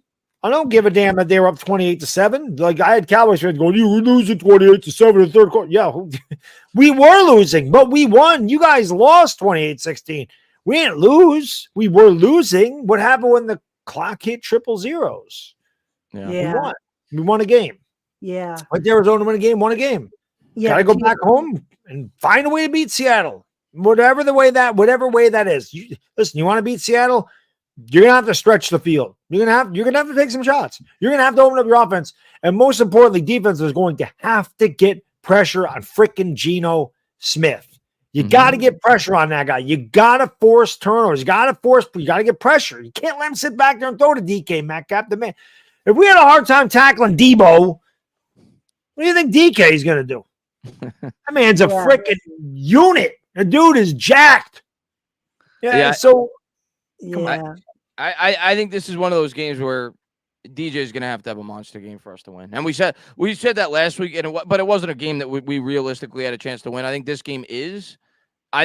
With Barkley probably not playing, I think this game comes down to Kafka, Dable, and Jones. Kafka and Dable have to call a game where they give Daniel Jones, with the limited help that he has, namely the offensive line without Andrew Thomas, enough time to be able to make plays. And Jones has to be able to make those plays. That to me is what this game comes down to. Daniel Jones is going to have a huge game, and I think Kafka and Dable are going to have to call the game of their lives to give Daniel Jones the opportunities he's going to need to win this football game with the guys that we have out. So that to me, please get Jalen Hyatt involved. Got to get him involved. Got to get it. I mean, I don't want to hear this. We've got a plan for every player. Yeah. Okay, great. I understand you got to have a game plan. But if it ain't working, maybe mix it up a little bit. Try something different. Mm-hmm. Yeah, I mean, something that we gave this coaching staff credit for last year was exactly plan A at work. We had plan G, H, I. We had plans for everything. Now again, it's like reverting back to, we got one plan for this guy. That's not there, so we'll just give up on it. Like with Dallas, we got down 6-0 and. We panicked. Stop running the ball. They just stopped running the ball. Yeah, we panicked. That I still don't get. I still don't understand why they did that. They panicked. I really think they've had a bad year so far. As great as they were last year, they've had a tough year. The coaching staff. I think Kafka absolutely panicked that game. They got away from what was working. Yeah, absolutely. And you can't do that. You've got to identify what are you good at, and you stick with it. And I don't understand what he was thinking. I don't either, especially against that pass rush. Fabian says, make up your mind. Is it pound the rock or pass? For me, it's balance. But I always want a balanced team. I want a team that could beat you both ways. But realistically speaking, I think what we were all saying, they have to run the ball more. You can't run the ball 9 times and have a successful offense. Right. You almost have to run just so they honor it. I don't expect us to have a very good game running the football with Saquon Barkley not in the game and the limitations on our offensive line. But you have to make them honor it. You have to have some semblance of balance. But with Barkley out and Thomas out and going up against Seattle, who seems susceptible to the pass, I think this is a game where Jones has to shine. And to your point, Chris, the 49ers after that game were saying that they were expecting Daniel Jones to go on a few more runs than he did. Where was the balance? Yeah. You know, they were still in that game through 3 quarters. If you think about it, I think it was like an 8-point deficit. They could still catch them. I think Matt Breida had 4 carries. Just let it get away. The 49er game didn't bother me as much as it did some others. The tackling was bad. The Cowboys game was the depressing game for me. The 49ers game was kind of, I pretty much got what I expected. I thought we would lose by 2 scores with a nonsense touchdown at the end to make it a little bit prettier than it was. So we pretty much got what I thought we were going to get. The Cowboys game was the deflating game. That was about, if you're being honest, that was about as good as you probably could have hoped for going into that 49ers game. At least a chance going into the second half. And, it is what it is. We got run out of the building against a much better football team. And it happens. I just wish it hadn't happened against that team. Of course. Well, the Cowboys game the Cowboys game is probably one of the top 5 worst feelings I've had after a regular season game since I've been watching New York Giants football. Yeah, it was bad. It was really bad. It was bad. It was so bad it made both of you sick. I couldn't do it. I was sick of even thinking about this team. That's how bad it was. It was bad. I had to take my medicine. I talked a lot of crap about Dallas, and we're going to beat that. I own it. I did my post-game video. I was on Twitter all week. I did a few more videos, live streams. Listen, I said, you know what? Dallas fans deserve to have a piece of me. I'm going to stand here and take it. That's what happens when you talk trash and your team doesn't back you up, especially when you get humiliated. Yeah. So that was rough. 8 months of build up, 8 months of excitement and hype. And, we close the gap on Dallas. We can do it. This is a gigantic game for the Giants. They need this more in Dallas. This is so important. Never close. I just hope we feel a lot better when we play them. I got a lot too. I mean, I picked the Giants to win, and I had Cowboy fans coming at me literally like for days after the game. Yeah. I still have them coming after me. It's all right. It's all good. Just gotta hope we get it going. As the season progresses. Which brings us to the Seattle game and the matchups. What concerns you most about the Seattle team as far as matchups go? I mean, like Bad Dog was kind of saying earlier, I mean, they've got premium weapons on this team. I mean, it's not quite the 49ers. Like the 49ers, well, the 49ers didn't have Ayuk, but still, their weapons are insane with McCaffrey and Debo and Kittle. But they got, I mean, their receiving core is among one of the top 4 or 5 in the league. And our secondary has been as good as you could have hoped for a young secondary, but they haven't really been put to the test yet either, for being honest. In these games, for the most part, we've been so far behind that they haven't had to unleash the passing attack. Dallas didn't throw the ball too much. It was kind of the same thing last week where the 49ers just jammed it down our throat with the running game. This is a game where I fear our secondary could get exposed in a big way with the weapons they got over there in terms of throwing the football. And like you said, Kenneth Walker's not a treat either. That guy runs physical. That guy runs hard. So on the D, I mean, listen, there are definitely, we're going to give up points in this game. Let's just be honest. We're going to give up points in this game. Giants are going to have to score 30 points, in my opinion, to win this game. I think the offense is going to have to put up points to win this game because I don't see the defense keeping the Seahawks to under, unless they shoot themselves in the foot, maybe the travel and everything else. I don't see us keeping them to under 24, maybe 24 points, but I think we're going to have to score close to 30 points to win this game. On the offensive side, I'm worried. I mean, the same worry I have every week. It's the offensive line. Every week, it's the offensive line. That's my worry. If you give Jones time, I think he'll make plays. Will they give him time? We'll see. It's funny. Again, the Daniel Jones thing is always a hot topic, and people are like, "Oh, it's year 5, and the guy sucks, and this and that." And then say, "Oh, the offensive line's not good. He doesn't really have any great wide receivers to throw to. He really doesn't. He doesn't have that number one guy." And you're just making excuses. He sucked. Well, I look across the field at who we're playing this week and say, "Well, Geno Smith has been in the league for 10 years, and for 8 of those years, the guy was not good and forgotten about. Bad situations, played for the Jets, right? Played for the Giants that one game. Was here for a couple of years. Bad teams. Goes to Seattle, and lo and behold, you get a decent offensive line. You get some amazing wide receivers. You get a good head coach, and he's the comeback player of the year. The man threw for over 4,000 yards and 30 touchdowns in his 10th season. So talent does have something to do with a quarterback's ability to be better. Geno Smith turned it around because of the talent around him. That talent's something the Giants got to be careful. Again, you got to get Geno can run, but he's not going to scare you with his legs. You know what I mean? Right. He's not a threat like some of the other quarterbacks are. You got to hit him. I agree. You've got to get the Geno Smith. Like that is, you cannot allow him to survey the field. You got to find ways to get, because I think the Giants can get there. He's not going to run away from anybody. But Seattle's back. That was the one beat you with the run and the pass. And I know we don't want, a lot of Giants fans, rightfully so, don't want to take any positives out of last week because there wasn't a whole lot to take from it. Micah McFadden. I do think the pass rush started to show at least some life against a very good offense in San Francisco. So I'm hoping that's them starting to turn the corner for what we think is supposed to be the strength of this team. So that's what I'm hoping going into this game, because that's how you're going to mask that secondary that we all worry about with these weapons they're going up against. You have to get quick pressure on Geno Smith. Got to get pressure on Geno. You got to listen. If your offense is struggling, the defense tackle, has to find a way to get right. Tackling. I mean, Carl Banks said it.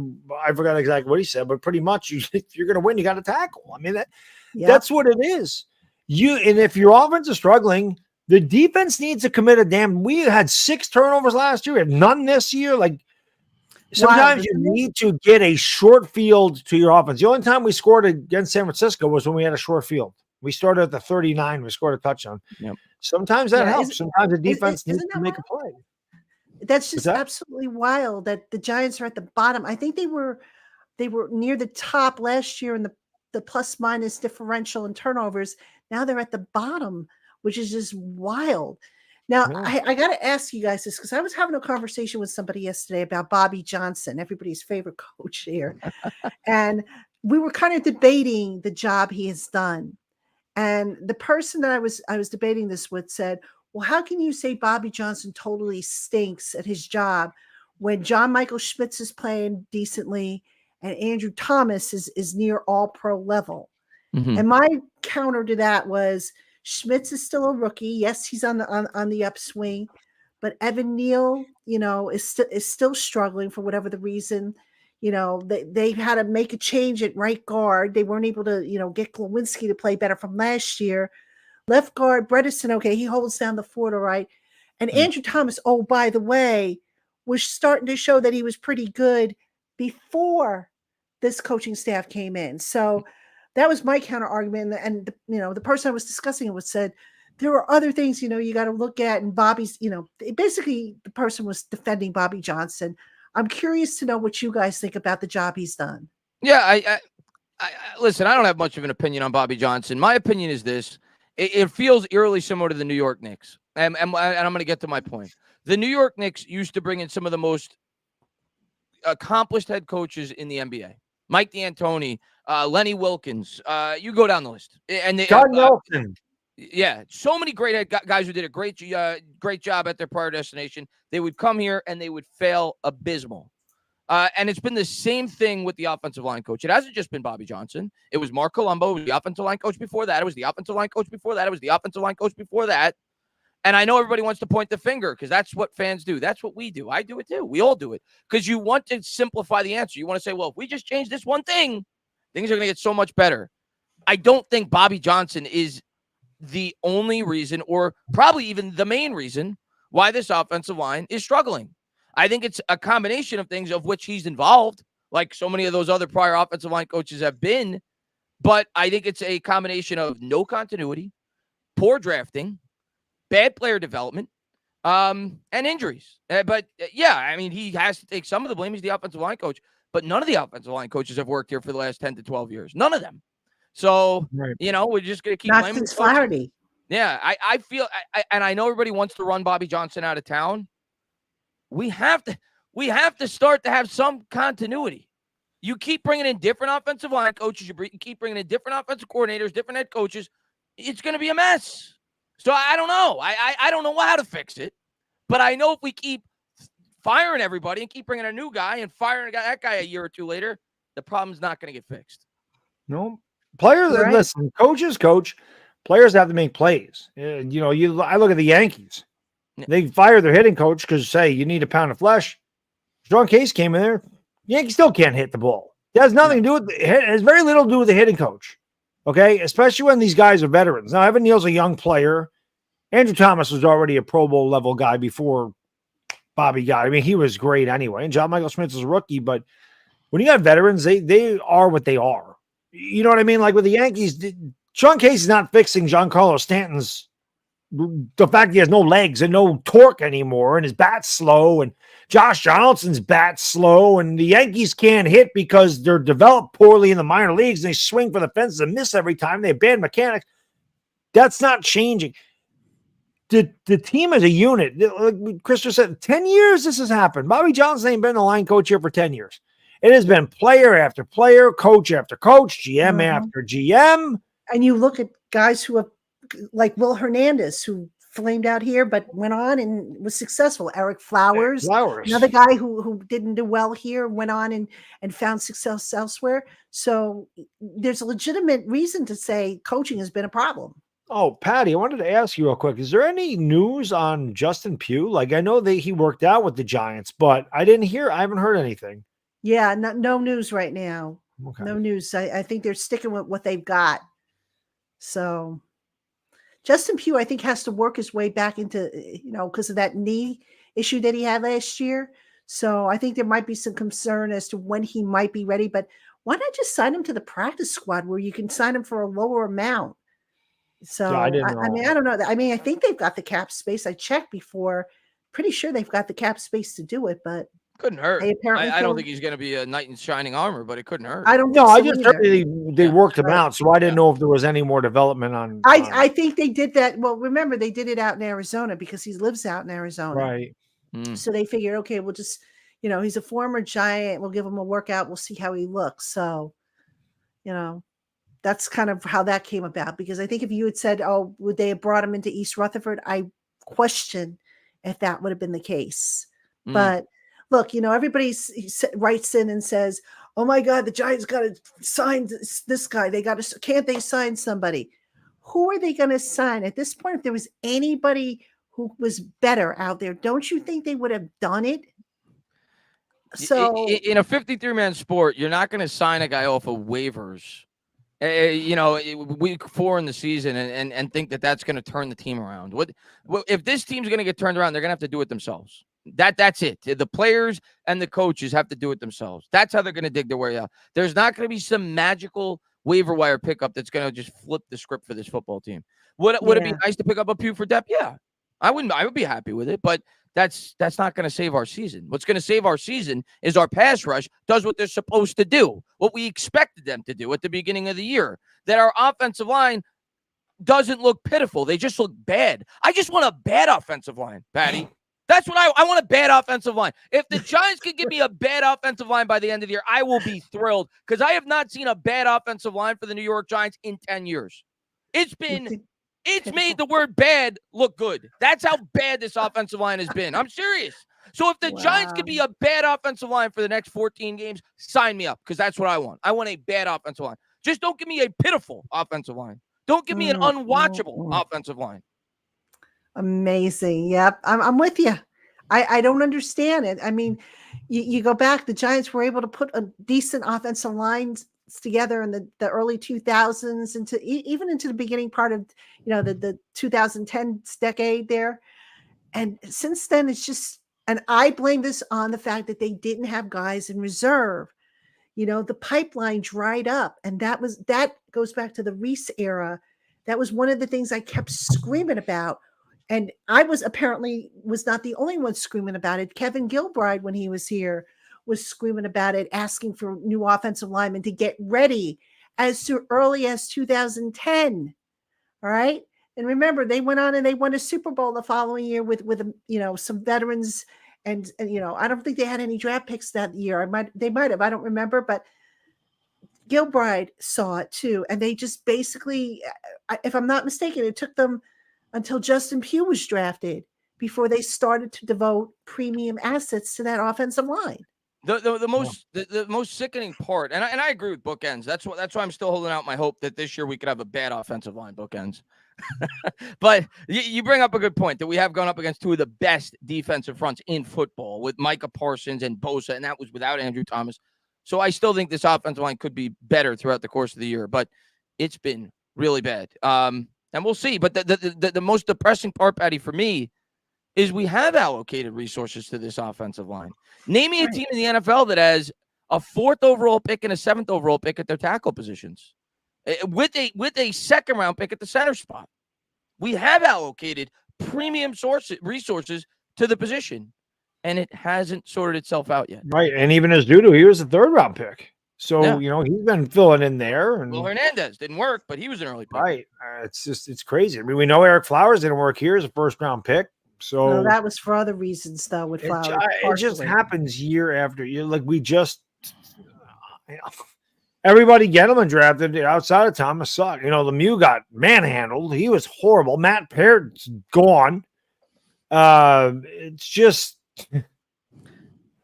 I understand it. I scream all the time. I mean, it's 10 years. This is not just, we had a bad draft. Yeah. This has been a decade of really bad offensive line. Yeah. And I don't care how much the game changes. I don't care how many rules they set up to help everybody go deep and get their fantasy points and score 60 points a game, 70 points a game if you're Miami.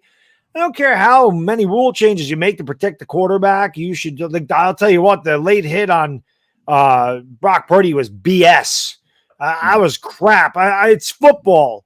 But the game's always going to be won in the trenches. I don't care what you do. The best teams win in the trenches. The Eagles win in the trenches. You watch a game against Tampa Bay, it is 5 yards downfield before DeAndre Swift is getting touched. They are constantly in the backfield. They push the line of scrimmage around. Dallas, during their glory days, pushed people around. The Giants, in their glory days, pushed people around. That is where this game is won and lost. It's like chess. Your pawns are there. Yep. You lose your pawns. Well, you got a team built like the Detroit Lions are right now. You have a chance every single week. The Detroit Lions are a Super Bowl threat because they're lying. Right. Let me ask you guys something. Yeah. Let me ask you guys this about the offensive line. It's crazy. This going to sound crazy, but I need to ask this. Do you think the offensive line right now, as constructed, is built more for the idea of the run game, with Barkley and featuring him? And now that they've added all these speedsters in there, maybe the pass blocking isn't there and they're trying to catch up. You see, you know what I'm getting at here? It's like sometimes you can build a line towards a certain skill position player, even though, you should build it around the quarterback. Yeah. So I'm just saying, I think this offensive line, a little better run blocking unit than pass blocking. And I'm wondering if that's just a carryover for when they had Saquon, and Saquon was the offense before they started adding in all this other talent. Perhaps, but Chris and I talked about this a lot too. You buy a Ferrari, you need to get insurance for the Ferrari. You just gave your quarterback $160 million. You got to protect the guy. He's the most important. He may not be your best offensive player on this team, but he's your most important. He's the one that affects wins and losses the most. Right. He's the one that handles the ball every snap. Yeah. Mm-hmm. You got to protect him. And then everything else can be the way it is. Barkley is going to be good enough. If you're guys, I would rather them be good pass blockers and mediocre to below average run blockers because I believe in Saquon Barkley. I think Daniel Jones needs the pass protection more than Barkley needs the run blocking. Right. So, and go ahead. I was going to say, to your point, a couple of years ago, do you remember with Barkley out? I think it was the year that he tore his ACL. The running game wasn't that bad. Wayne Gallman was good. Passing, because sometimes a good running back can, create his own space. So, yeah, here's what I'll say, Patty, about your question regarding the run blocking, the pass blocking. I think we're built more to be a run blocking offensive line, but it's not because we're good at run blocking. It's just because we are like beyond bad in pass protection. Like we're like a really bad run blocking offensive line, but we're like the worst pass blocking offensive line in the history of football. So because of that, we're stronger at run blocking. So yeah, I agree with you, but I also think it's because that's our only chance to win right now. If we're being honest with ourselves, when we go up against even match teams, is to slow down the game, because right now we don't have the firepower because we can't block. When we drop back to pass, when you go up against it, and that's why I kind of understand last week. As much as I went into the game saying we need to take shots, we don't have the guys that could block for us to take consistent shots. I agree with Bad Dog. I want to see at least a couple, but we don't have the guys that could block the 49ers pass rush, the Boses, the Eagles, we just don't have it. That's why I had to do max protect. Yeah, and when you max protect, you're not going to be able to throw bombs, because instead of 4 guys going out for a pass, 2 guys are going out for a pass. It's just fun. I just think of our play, when we do the streams, I can just hear Chris's like 3rd and 9, Daniel Jones draws, and he's dead. That's all I hear in my head. Daniel Jones draws, and he's good dead. I mean, that's just what it is. He doesn't even his back foot. Daniel Jones drops back. Look, he's dead. What it is. Our friggin' old line. Yeah, it has more holes than a pasta strainer. I mean, it's insane. It's the interior pressure. That's when I know, like, right away when I'm calling the games. That's when every time he gets that quick interior pressure, I say he's done. He's done. It's the interior pressure. He's dead. Because you can't step up in the pocket when it comes from there. Yeah. And unfortunately, I mean, what else can you do other than to keep a back into chip or tight end from the backfield? I mean, I don't know. I don't know what the answer is. I really don't. But do we have a fullback in this team? What's that? Do we have a fullback in this team? No, we got a Myrick is the closest thing. He's not even on the team, but he was kind Bellinger. No. Yeah, Bellinger. I guess. Chris and I, when we had Garrett, when they had an I formation, hey, I formation. We have a lead blocker. Why don't they do that more? Why don't they bring in a lead blocker? No. I mean, I thought Bellinger might take on that role, but apparently not. Yeah, why don't they set that up? Offset I. Hey, that's a beautiful thing. I have no idea. I mean, maybe this coaching staff is outsmarting itself. I don't know. I mean, it's frustrating for sure to watch, but let me just grab this question here from Amazing Guy. Cole Beasley or Aaron Robinson close to returning? I actually stopped by to chat with Aaron Robinson. Did not get the impression that he's anywhere near close to returning. He's not eligible to return until after this Monday night game coming up. That'll be 4 weeks that he's spent on the PUP list, and then they're going to have to ramp him up. And quite honestly, I don't think they're going to do that, because right now they would need to put somebody on IR, I think, to create a roster spot for him. Cole Beasley's on the practice squad, so when he's ready, he's ready. And besides, who are you going to bump off on receivers? Who are you going to get rid of to make room for the guys? So, I mean, they don't really need him right now. I don't think so. Yeah. I mean, I see him. He's moving around fine. I'm sure he's fine. But, again, as it stands, I think Shep is going to start to see his snap counts dwindle. And I wouldn't be surprised if he's inactive too. And I think he knows it's coming. I talked to him yesterday as well. And he's smart. He sees the handwriting on the wall. But the good thing about Shep, and I tweeted this, is that he is about the team. It's not about being selfish, give me the damn ball, So, I mean, Shep's impossible to hate. He's impossible to hate. I actually responded to that tweet because I saw it today, Patty. I mean, Shep's always been one of my favorites. That's what I said. He's always been one of my favorites, but it just sucks that injuries plagued him his entire. And again, being a Sooner fan and watching him play with Baker Mayfield, in Oklahoma. I mean, I loved Sterling Shepard. I was so happy when they drafted him. After I was so pissed off that they drafted Eli Apple, I felt so good about Shep, and he had a good rookie year. And then injuries got him. He had the concussion issues. He's torn his, Achilles, his ACL. I mean, the poor guy can't catch a break. Yeah. And he's never been me guy. If there's a guy on this team, if there's a guy in this team, guys, everybody always brings up Barkley, and I get that. Barkley's got the image, he's got the looks. I get that. But if there's a guy in this team that I could actually see having a great career in the media, it's Sterling Shepard. He's got the golden smile. He's got the great personality. I feel like he's like meant to be in the media. I could definitely see that after his playing days are done with the New York Giants. And he's just such a sweetheart of a guy. He's such a good guy. You could just tell. I love what he's doing with Jalen Hyatt. I absolutely love this in the locker room. As you guys probably know, Jalen's locker is in between Daniel's and Sterling's.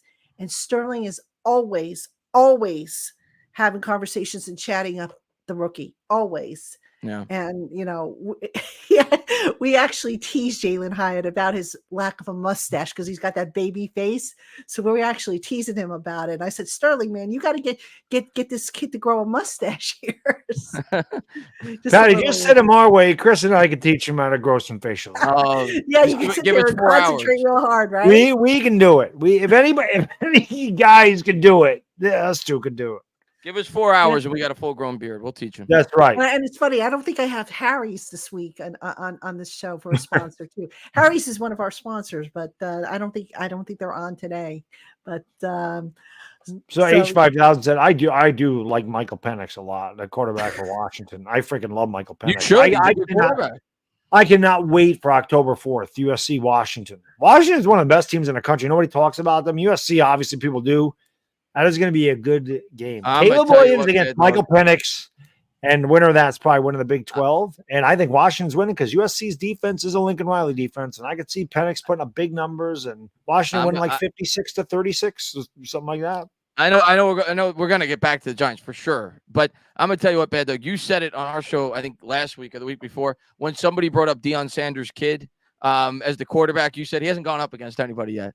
No. Last week. Not just him, that entire team got exposed. And the Deion Sanders thing is still fun, and I think they're gonna lose by 50 points tomorrow. I think USC is gonna run them out of the building. Destroy them. Yeah, and I get the Colorado story's fun, but I think you're getting a wake-up call. Yeah, the Pac-12 tough, and they're gonna have other tough teams. Colorado will be lucky to win 6 games this year. Their schedule's brutal, but what happens is Colorado has a couple. Sanders is a great quarterback, really good. Hunter's really good. They have a couple of really good pieces. But what's going to happen with Colorado is they're going to start to get better recruits, and then they'll get better. This is in the transfer portal, people are going to want to go play for Deion. So this is technically going to be a rebuild for Colorado. But yeah, they're just outclassed. Oregon outclassed them. USC is going to outclass them. I think they play Utah. I think they play Oregon State. I looked at their schedule. They play some really tough, and their offensive line's terrible. It's worse than the Giants. Their offensive line is horrendous. It's bad. It's bad. It's bad. That line is bad. It is pretty close to the Giants. Bad Dog's right. It's bad. Really? It's a bad O-line. It's bad. Yeah. Wow. And I think going into the game, Sanders, the quarterback, Deion, as Barbara said in the chat, I think he's got another son who plays corner on the team. Yes, he does. Yeah. But I think he was sacked 15 or 16 times in the first 3 games, and that was when Colorado was playing well. And then against Oregon, I mean, my God, I think he was sacked 7 times. Should have been sacked like 10. I think it was bad. Yeah. It was bad. Yeah. Wow. I still say the Giants' offensive line's worse, though. Yeah. All right, listen, everybody. I got to take my final commercial break. When we come back, if you have questions, pop them in the chat box. If they don't get answered, just keep popping them in because sometimes the chat goes really quick and I don't see them the first time. But we'll take a quick break and we will be right back. Hey, Giant fans, our partner at eBay Motors has teamed up with Locked On Fantasy Football host Vinny Iyer to bring you some of the best fantasy picks each week all season long.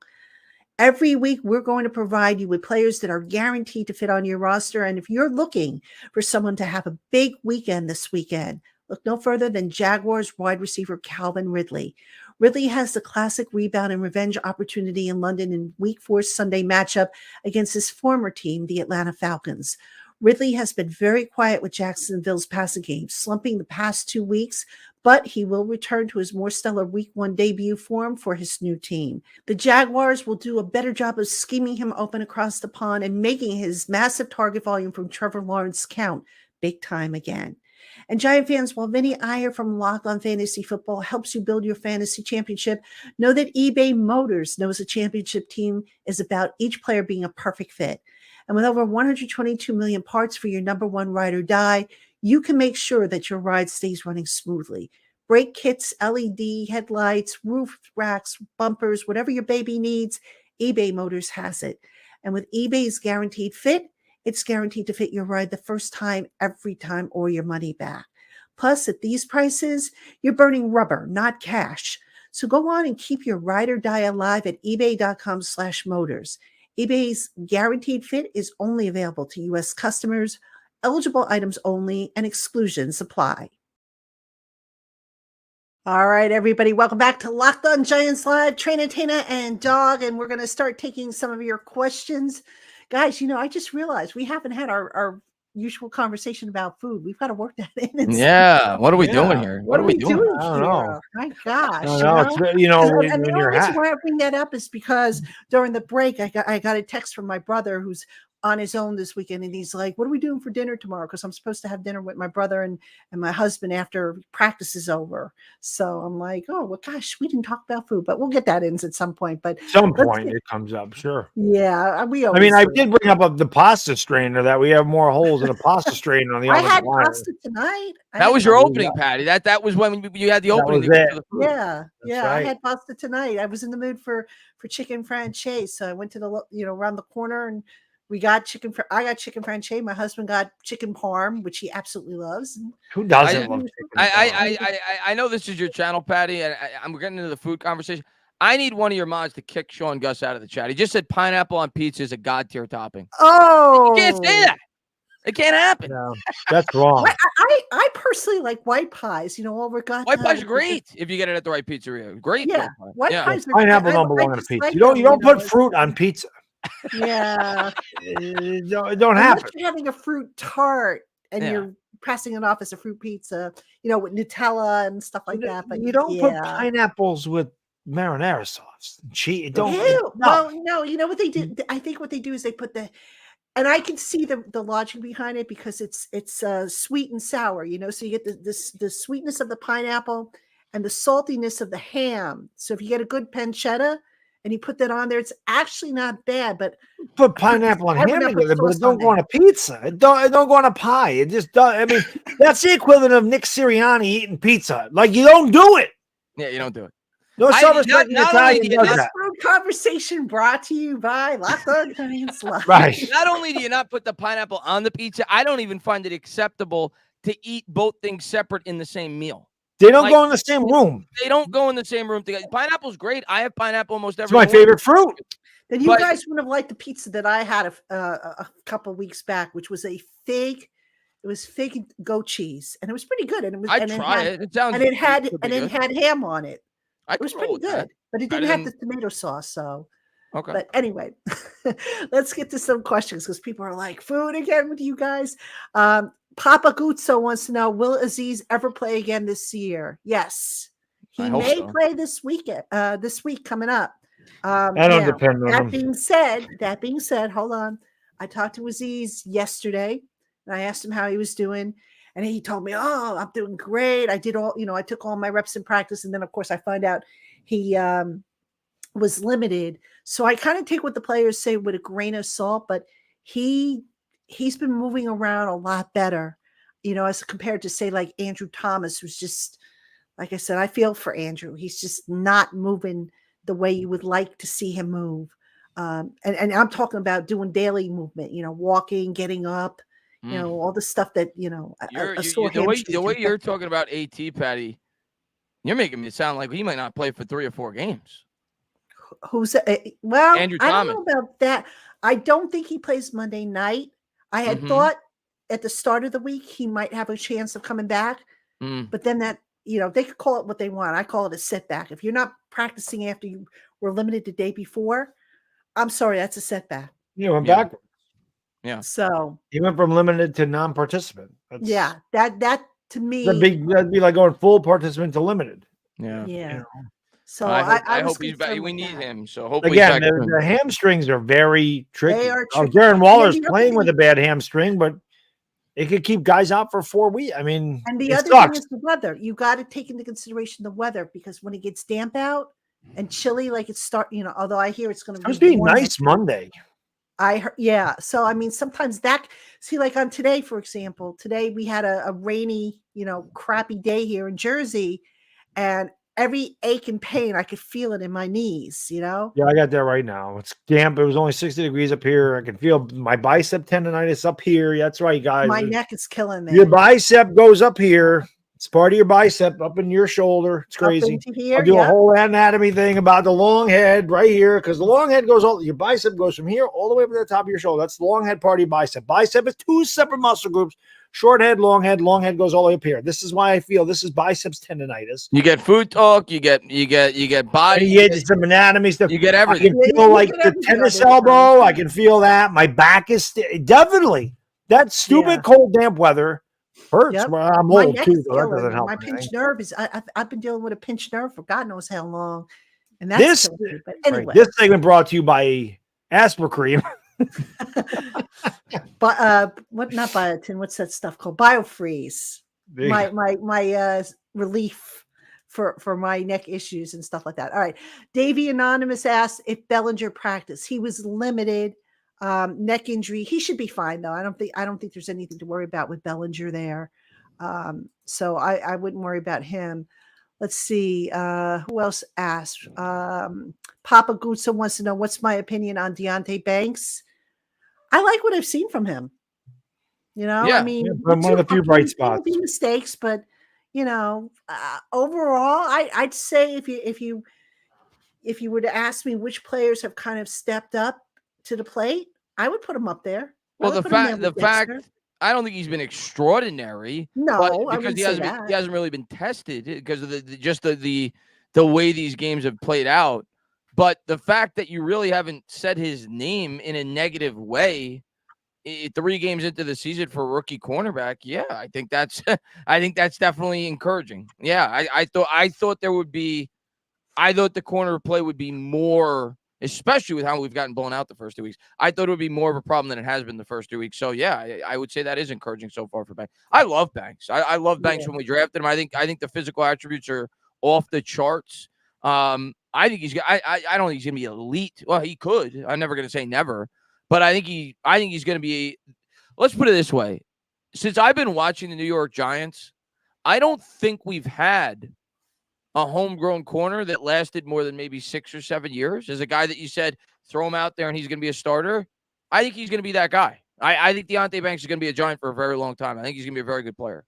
No, I think there's a couple I can think of. Jason Sehorn was one before he got hurt. Although he started at safety. Yeah.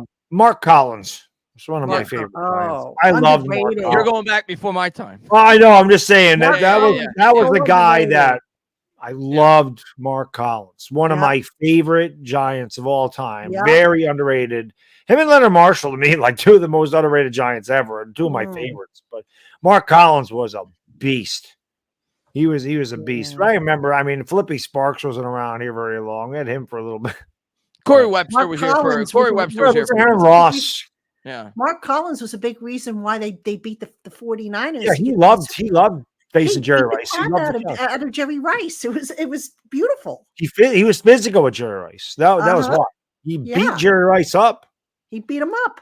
Wasn't many guys that could shut down Jerry Rice. Mark Collins could do it. Mark Collins shut Jerry Rice down. And even in the Super Bowl, he was getting physical with Andre Reed. He killed Andre Reed. Andre Reed said after the game, "I've never been hit that hard in my life." Yep, they wrecked him. That team could hit. Myron Guyton was a big hitter. I love that '90s Giants. That's my favorite. I love that team. I put it on Twitter today. I said, "Listen." I said, young Giants fans, you believe it or not, the Super Bowl trophies do exist. And hopefully, these kids that are in their teens who have never seen them win I hope they get to see one soon because I'm telling you, man, there's no feeling like seeing your team, especially your win the first Super one. Bowl. Even though you're not technically part of the team, you're not on the team. It feels good when you invest all your time and emotions into a game to watch them win the whole thing. It is special. And I've seen all four of them because I'm old. I want to see a fifth and a sixth and a seventh. You can never get enough of it. Yeah. Yeah. But your first one, at least the way, I mean, especially my first one, I mean, the undefeated Patriots. But I think the first time you see your team win, you'll never duplicate that feeling. Yeah, definitely. All right, just had a question and I flipped it off there. Somebody asked about for our Twitter handles or X handles, whatever they're called now. I'm at Patricia_Traina, Traina.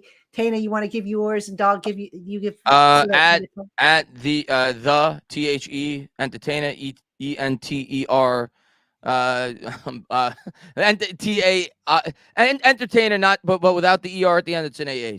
The Entertainah, yeah. I'm at Mr. just MR Bad Dog 7676. Formal.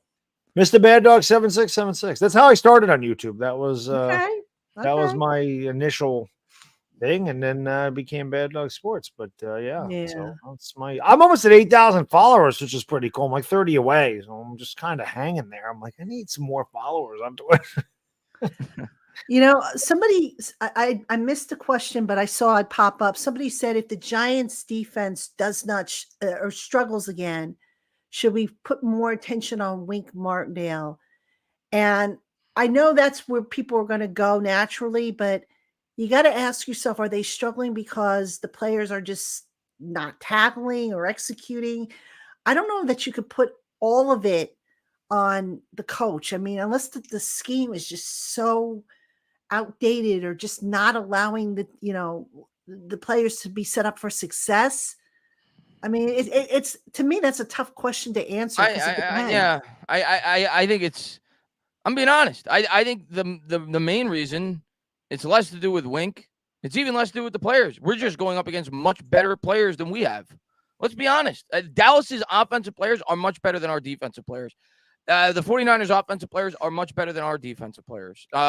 And the Cardinals game was not pretty, but the Cardinals have looked a lot better than I thought they would. I mean, they beat the Dallas Cowboys last week. Listen, I still think Wink's a good defensive coordinator.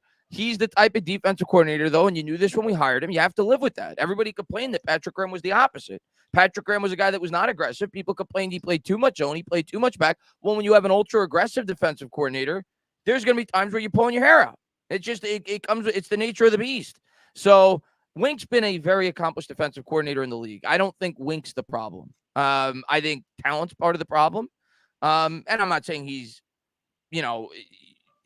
shouldn't get any blame. Of course, he deserves some of the blame, but I think it goes a lot deeper than just Wink Martindale. Yeah. Oh, I completely agree. I mean, Wink, I mean, everybody has a hand in the way they've started. Yeah. But Wink Martindale hasn't missed 31 tackles. He's not the guy out there that can't tackle. You know, he's not the guy that's out there not winning one-on-one matchups. You know, I mean, at the end of the day, sometimes the players got to make plays. Like Leo's got to win. Dexter's got to win. Tavon's got to win. He's not getting double teamed. He's got to beat his man. Sometimes it's really that simple. And like Chris said, Dallas's offensive players are just better than our defensive players. But Wink, there's a part of it because as a coach, you're supposed to figure out a scheme, a way to get pressure, a way to put your players in the best situation to beat their guy. But at the end of the day, again, we can fire Wink Martindale. Is it going to make our defense all of a sudden they're going to flip a switch and they're going to have 6 sacks a game? Probably not. So again, Wink, I think, is 20% of the problem, but I think 80% of it is the fact that these players don't tackle and they cannot beat their man. That's really what it comes down to. And the same thing on the offense. Bobby Johnson's a problem, I'm sure, as Mike Kafka, as Brian Dable. They all have a part. But at the end of the day, the offensive linemen have to hold their blocks. And Yeah, they have to block the correct guy, and they can't get fooled on stunts. Like, they have to figure this out too.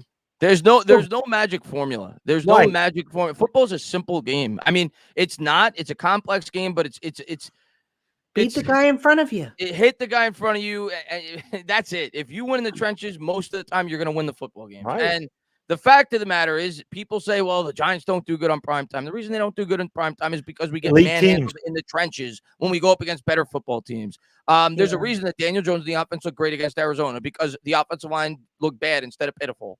Where when we play good teams, they look beyond bad. They look pitiful. That's it. I mean, you could have the greatest coaching in the world. If you can't fundamentally do the things you need to do to win football games, unless you get the lucky bounces, more often than not, you're going to lose when you go up against better competition.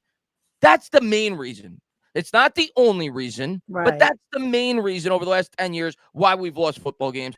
The fact of the matter is, the teams we've gone up against have been better at getting after our quarterback and have been better at protecting theirs. That's football 101. And the Giants for the last 10 years have been pitiful at it. And until we get consistently good at it, and we could perform at least admirably against good competition in terms of being able to protect our quarterback and get after theirs, we're not going to beat good football teams. Yeah, that's why 1-10 on prime time. And I tweeted that out today. I said Daniel Jones' 1-10 record has a lot, not as much to do with Daniel Jones chokes in prime time, is the fact that when you're playing a prime time game, you're playing against a good team. It's not, let's throw the Giants against why Washington plays the Bears on prime time. I have no idea what the hell that game is. But it's not like they say, let's put the Giants and the Bears on prime time. They don't do that. You're playing Dallas. The Giants are always going to play Dallas in prime time, or San Francisco, or Buffalo, the better teams. And we're not as good as those. So, of course, now, granted, one of the losses was stupid because it was the missed field goal, the offsides. It wasn't an offsides. And we ended up losing that game. So, but still, that's really the main issue. Not because Daniel Jones can't hold up in a big game. We would have won a primetime game against Philadelphia and won the division. Had Evan Ingham just caught the damn ball that Daniel Jones put in his hands. I think that's where a lot of people say, why don't you go after Daniel Jones? Daniel Jones has not been perfect. Daniel Jones is, I don't think he's played awful, given the surrounding circumstance so far this year, but he's not been perfect. But I think we look at this team, Bad Dog. We look at the way they've played, not just this year, but the last 10 years. I could honestly tell you, in my heart of hearts, if you put Trevor Lawrence on this same team, we're not winning many more football games than we have Daniel Jones, because the offensive line still stinks and the pass rush still stinks. Yeah, Dak Prescott's not making a difference here. There's not a magician that's coming into here and you just flip the quarterback. Pat Mahomes, maybe Pat Mahomes. Yeah. Good luck finding him. No, I know. I'm just saying, you're not finding those guys. Yeah. All right, guys. Thoughts on Ezeudu and McKethan? Ezeudu, if he can be consistent, they have something there, and I think he's made. With Ezeudu, I talked to him for an article a couple weeks ago, and he admitted, the injury and just coming to the NFL at first, maybe his confidence was a little compromised. And sometimes I think you still see that in his game, that the confidence isn't where it needs to be. So he look, I love that kid. He's, he tries. I've been talking a lot to him. Actually, I was talking to him and McKethan and John Michael Schmitz yesterday. The four of us were kind of just joking around on stuff. But Ezeudu, he's got to be consistent, and he knows it. And he's getting better. And the fact that now he is the first backup off the bench at all four positions, say for center, that tells you how far he has come. For McKethan, I see promise in him. I think he still gets beat by speed and quickness, but you got to remember, this kid did not play last year as a rookie. And spoiler alert, I've got an article coming out on him this weekend on Giants Country. I talked to him as well.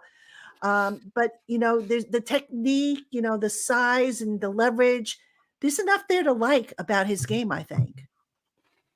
Yeah, I listen. I think those guys have done okay, and they were draft picks. You would hope that Ezeudu and McKethan are, you would hope that those guys, your guards, and your bookend tackles are Neal and Thomas, and your center is JMS. That's what you would hope, because that should be the core of your offensive line. That's what they were drafted for. That's what you are hoping turns out to be an average offensive line.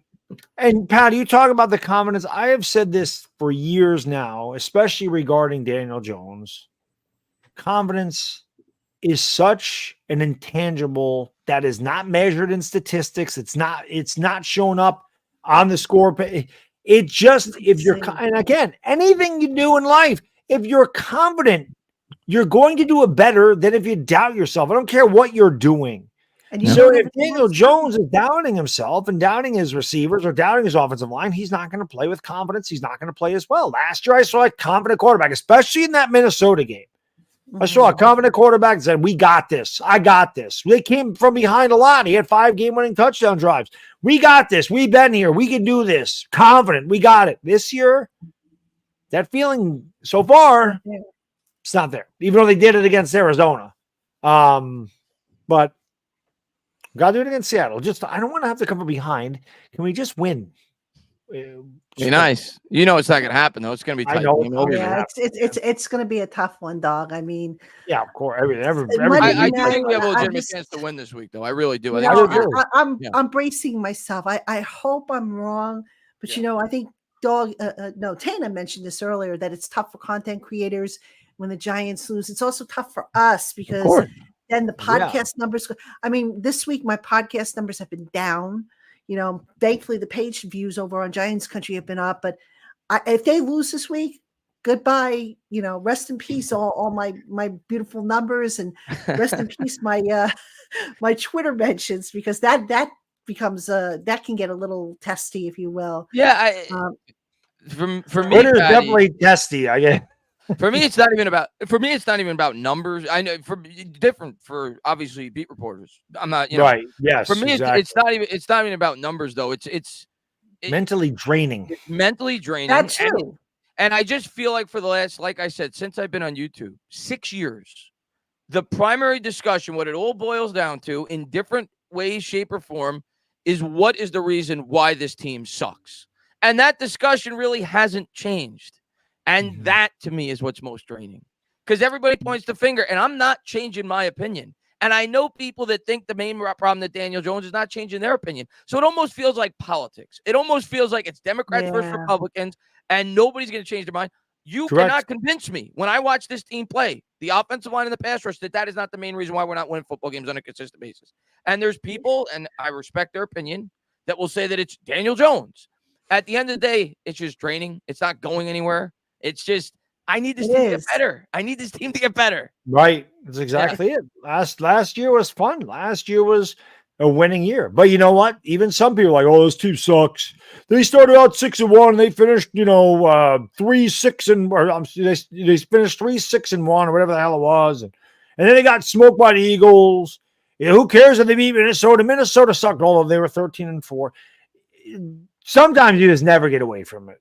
And some people will never be satisfied, but yeah, it wears on you as a content creator to just, and it's not because we're all frustrated with the losing, and people just start to get pissed off. It's like, I'm sick of it, because you invest your heart, your emotion, in 3 to 4 hours a week into this team. And some people go to these games. I felt so bad for the people that went to the Dallas game, sat in that crappy weather, paid God knows how much, sat in traffic on the way there, drank $15 beers to watch a team not even show up and then get out. And like I said, when I was making my postgame video, I said, while I'm making this video, there's probably these poor, souls sitting in traffic at 12 o'clock at night on a Sunday night where you got to go to work the next day. Nobody wants that. Yeah. It sucks. Yeah, it really does, and I feel for the fans. And you're there, Patty. I've said this many times, because I think there's this misconception amongst fans that the media thrives when the team is bad. Guys, I'm here to tell you, and I'm speaking only for myself here. When this team is losing, it makes my job 100 times harder than it needs to be. Yeah, I think, Patty, it's for the beat reporters. I 100% agree. For a beat reporter, for somebody who exclusively covers the New York Giants, your numbers are going to be better. You're going to enjoy your job more when they're better. Absolutely. I think the people who thrive when the Giants are doing bad are the mass media, the ESPN. Yes, the national media. Because the they know talking New heads. York generates clicks. New York has passionate fans, and they're going to be able to take jab after jab after jab after jab, and that's going to generate traffic. But for the beat reporters, yeah, it's just as tough on you guys as it is us fans. And I mean, not that you're a fan, you're a professional, but it's in your best interest for the team that you cover to do well, of course. Yeah, Sure and you're around that team all the time, Patty. So you have, they're obviously going to be much happier when they're winning, And the as locker room opposed to gives a losing. The difference. mood in the locker room or the club, is Big going to time. be way different after a win as opposed to a loss. I'm sure that no beat reporter wanted to ask Brian Daboll those questions after they just got their doors blown off 40-0. Yeah. They'd much rather be saying, "Hey, coach, great win. What'd you do well out there tonight?" Instead of, "Coach, what happened?" Right. And the players, after a game like that, they can't get out of the locker room fast enough. There's like a 12-minute cooling down period. By the time they let, that period is over, a lot of the players are gone out of the locker room. So you can't even get answers even if you wanted to. And it's such a big difference. I always refer back to 2007 and how fun that team was to cover because the locker room was light. Guys were joking around. It was just a joy to cover that team because they were winning and that they knew they were good and you didn't have the problems that you had today. And this group they all say, oh, we're not worried, oh, we're gonna fix it, blah blah blah. Well, and what do? We see the same problems week after week, and it's just that's the frustrating part is. We all know. Well, no, we all don't know because people disagree what the problem is. But I think most people know the primary problem is the line, and it hasn't shown any progress. Both lines, both lines, and it hasn't shown any progress. And it's disappointing because how many years, how many attempts to fix this line, not just by Shane, but Gettleman before him, Reese before him. I just don't understand why this is such a big deal. And, I go back to the question of, did they maybe set up this line to be more of a run blocking line because they were going to build it around Barkley? And now that they're going to more of a passing game, with the deep passing game that they want, maybe, they don't have the right guys in there. I don't know. I don't know if that's the answer. If that's true, I hope that's not true because I would question Joe Shane if they built this offensive line around Saquon Barkley because they didn't even sign Saquon Barkley. They gave him a franchise. Well, he didn't build the line against around. Oh, Saquon. you mean the previous regime? The previous regime. Okay. Yeah. Okay. Yeah. Okay. Yeah. Okay. I got you. Yeah. Yeah. So I mean, I don't know. Maybe that's the problem. I know it sounds silly, but it's a legitimate question. I think that needs to be asked. Is this offensive line, set up to support the type of, offense you want to run? Of course, they'll tell you a lot of people thought, I'm by no means am I shutting the door on Evan Neal. He's still really young. I'm giving him the full year before I hit the full panic button. But that's why a lot of people wanted Charles Cross because that was the book on him. Well, that he was a much better pass protector. I've had conversations with Evan Neal. Yeah. And reading between the lines of some of the conversations, and I know this is an excuse and people don't want to hear it. Yeah. He's been banged up a lot more than I think people realized these last 2 years. We know he was hurt last year. Yeah. I mean, well, and not just the knee that he had that cost him, I think, 4 games. Something like He's that. had some other issues. And, he won't use that as an excuse. I kind of feel bad for him, because he really does work at it. It's not like Eric Flowers who would show up and, the coaching wasn't working for him. He'd go back and do whatever the heck he wanted. So Evan Neal actually works at it, but, I question, is he in the right spot? Should he maybe be kicked inside? Yeah. And he's so big and I'm wondering if he'd be a fit inside. I think that's something they'll kick the tires on next year if he doesn't show growth. He's definitely playing tackle the rest of this year, but that may be something they explore next year if he doesn't show growth. Listen, this coaching staff has shown that they're not scared to do what they feel is the right thing to do to win football games. So I wouldn't draft the right tackle next year and move him inside. Wouldn't be shocked if they do. Or maybe you put Joshua Zudo at right tackle. Who knows? I'm all for drafting another lineman. I'm always for drafting another lineman. We need as many as we can get. But here's the other thing, Chris. The Giants, how many draft picks do they have? I think they traded away a couple, if I'm not mistaken. I think they got 6. They got 6? All right, so they got 6. Yeah. All right. Now, at the rate they're going, they're going to have a top 15 pick. Hopefully that won't be the case. Hopefully we're picking 32nd. We're still early. I'd like to see, my dreams. And going back to the question earlier about would the Giants consider a trade of, say, Saquon Barkley if they are, if they lose to Seattle and the record continues to slide downhill. I'd like to see them get another premium draft pick, to be honest with you, to use as a bargaining chip if they have to trade up. Yeah. Listen, I love Saquon Barkley. If I'm Shane and the team's, hopefully not. Hopefully it doesn't come to that.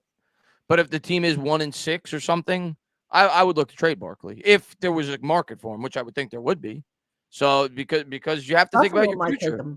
You have to think about your future. The guy's going to be 27 next year. He's had another injury again this year. Not his fault, obviously. It was a fluke play. I'm not blaming it on Saquon Barkley or even calling him injury prone. It's just he's got bad luck, man. Yeah, it's just a position. That bad position, luck. Everything's bad luck with him. It's nothing. It's not like Azeez Ojulari, who always has a hamstring, a groin, an ankle. Barkley literally stepped in the guy's foot after the play was over, high ankle sprain, tore his ACL. Running out of bounds. He gets tackled weird. Yeah. At the end of the game, and then he gets his ankle, and he was pissed. You could tell. It's just things like that. Like freak injuries happen to him. It's not like it's a muscle thing. My groin or my abdomen or my hamstring or my calf. It's none of that stuff with him. It's just freak, unlucky injuries. And unfortunately in the NFL, especially at that position, a lot of it is luck on whether or not those guys stay healthy. The market's not there for running backs. It just may not be fair to the running back. It's a fact. The thing with Ojulari, the impression I get from talking with him and just talking to people in general, I don't think he fully understands his body. And I know that sounds weird, but you have to really, when you're a high, powered athlete like that, you have to understand how much you can push yourself, how much you need as far as rest to recover. I don't think he understands that yet. I get the impression that with him, it's just boom, boom, boom. Let's just push forward. Let's get in 50 million workouts a day. And dog, this from working out. You got to give yourself time to rest, and you've got to listen to your body. Because if you don't, important. You're gonna have problems. Yeah, the problems will linger or they get worse. Yeah, I mean, you have to know your body. Hey, that hurts. Don't do that. Instead of I'm just gonna tough it out. But he's young. I mean, I was young once, and I wasn't the smartest. Some people tell you I'm still not the smartest, but at least I understand if something hurts, I'm not gonna do it. Right. Again, I don't know what it sucks. I really like Azeez Ojulari. He's an ultra talented guy. I would love him to be out there, but again, it's hard. We have so many people that just always hurt, hard to depend on them. And again, some of that's bad luck. Barkley, bad luck. Shepard, bad luck with these every year. These guys are out. And now Andrew Thomas with the hamstring. Andrew Thomas was beat up his rookie season. Evan Neal's been injured. It's crazy that none of our guys can stay healthy. I don't get it. And no, folks, I keep seeing that it's the trainers. For the umpteenth time, the trainers treat the problem. They don't cause the problem. If you want to question the strength and conditioning, that I could go with. Because remember, this is only year 2 of the strength and conditioning program that wasn't really in place last year, or actually the year before, while Dable was assembling his coaching staff. So sometimes you got to let a program take root and let the effects kind of, show up. And then you've got guys who hire personal trainers who don't know spit about football. And they just know, all they know is how to build up muscle. And sometimes that's not the way to go. So let's stop blaming the trainers and look at maybe the strength training part of it. Yeah, and also, Patty, and football, like I said earlier, football's a lot of luck when it comes to injuries because let's be honest, it's a physical game. It's a game riddled with injuries. I just think as Giants fans, it sticks, and I know we have been injured more than I think any team in the league, but every team suffers injuries throughout the course of a year. Sure. I think the reason why it stuck out more as a Giants fan is because we have not drafted well. So when guys get hurt, and we haven't had great coaches before Dable, who we think is a great coach. So we haven't been able to overcome injuries where other teams can because they draft well. They have good coaches. So I think that's as big of a reason as anything else. Why it feels like we're always hurt, which we are. But I think most teams get a lot of injuries throughout the course of a year, but they're better equipped to overcome them. Yeah, and that's a great point. I mean, if you don't have depth, I can, too many times I can count on my hands how many times the Giants got wiped out at a position due to injuries, and they just didn't have the depth to come in. Yeah. I mean, there was such a drop off, and that's really the challenging. And, I screamed about this for years during the Reese era, how bad the drafts were and how it was going to come back to haunt them. They're still digging out from that. Sure, well, it's funny. When I started on YouTube way back in 2007, YouTube was way different. There was no StreamYard, there was no Twitter, there was no OBS, there was no live streaming, there was none of it. It was just video makers and very, very small group of it, maybe 6 dozen of us, really mostly the NFC East. That was something because the Giants won a Super Bowl in 2007. They were the best team in football in 2008. So when I started on YouTube, the Giants were the best team in football, one of them. Big difference from when I started. Like I said, when I could talk trash, my team backed me up. You were winning Super Bowls. You started off 11-1. You were running the ball down people's throats. Your pass rush was one of the best in football. It was so much easier.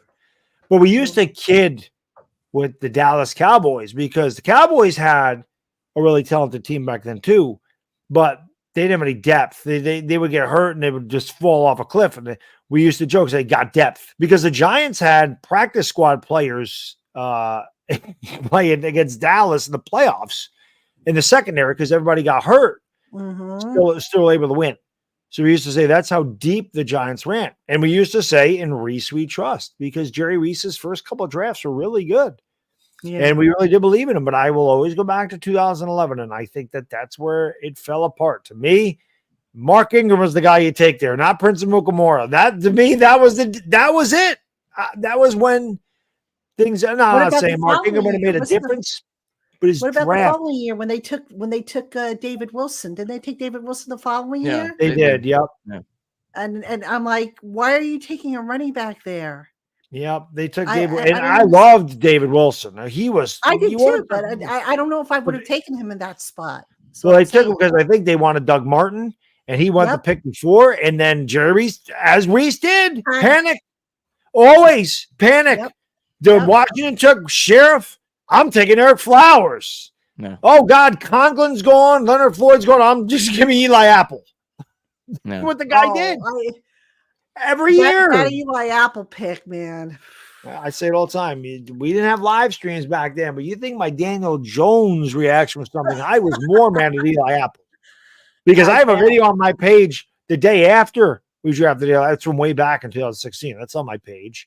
So if you ever want to look at that, you ever want to look at a funny video, just type in Bad Dog Eli Apple rant.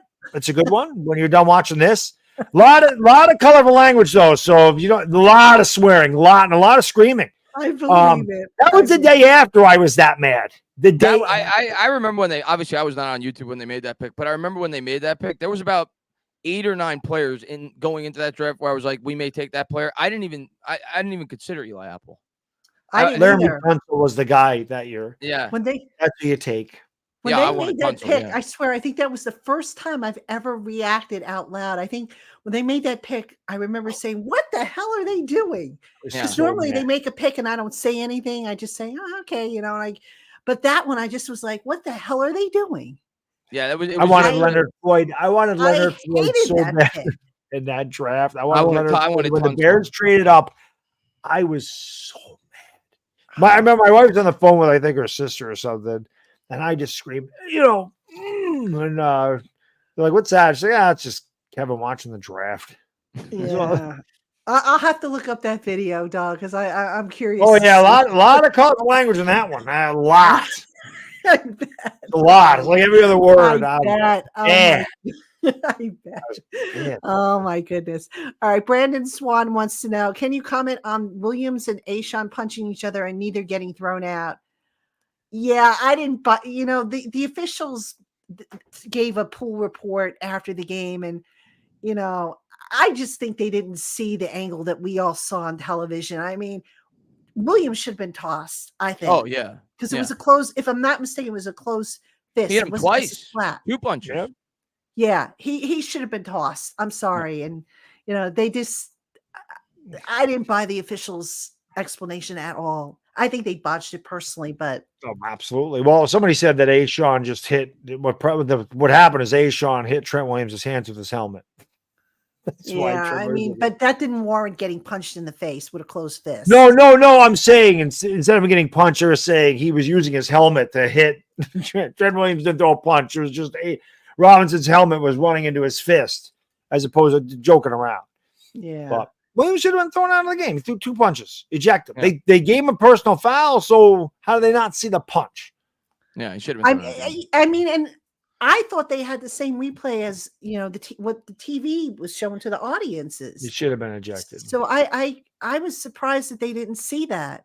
I'm not going to blame the refs for that game at all, but that was a horrible judgment call. They should. That was The a refs were bad bad call. on top of it. The refs did a bad job in that game. Yeah. Too. That was an Angel Hernandez type of call.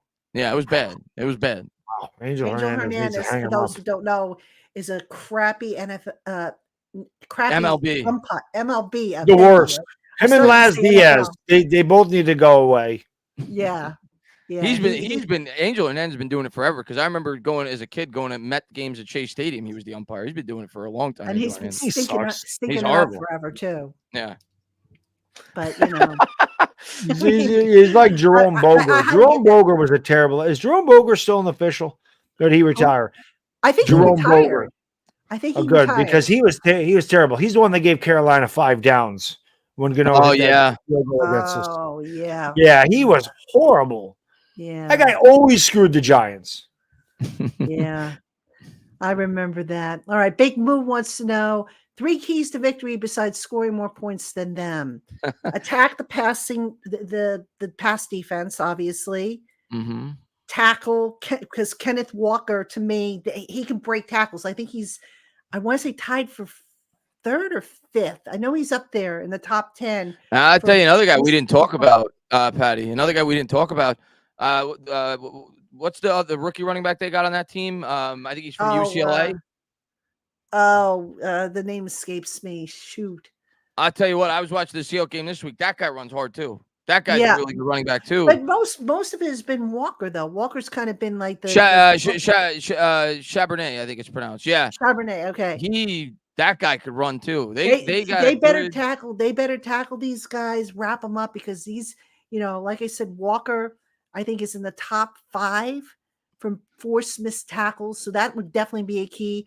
I would try to exploit their pass defense if I were the Giants, and they got to get to Geno Smith. I mean, this pass rush got to get to him. I know they'll probably try and get the ball out of Geno's hand quick, but if the back end of the defense can hold up, maybe get the front end, the front 7 a few extra seconds, maybe they have a chance. I don't know. Yeah, no, I think Bad Dog said that earlier. That's by far, like, the thing I'm worried about the most is the corners because of their weapons. But the biggest key for me on defense, and it's pretty much every week, but because of our lack of experience at that position, and when the teams we're going up against this year, you look at the wide receivers, the pass rush has to get there. Like, the pass rush has to have a massive game. Like, we got to have 4 or 5 sacks. We got to create a couple of turnovers. And to do that, you have to be able to get pressure on the quarterback. So that, to me, is by far the biggest key in this game.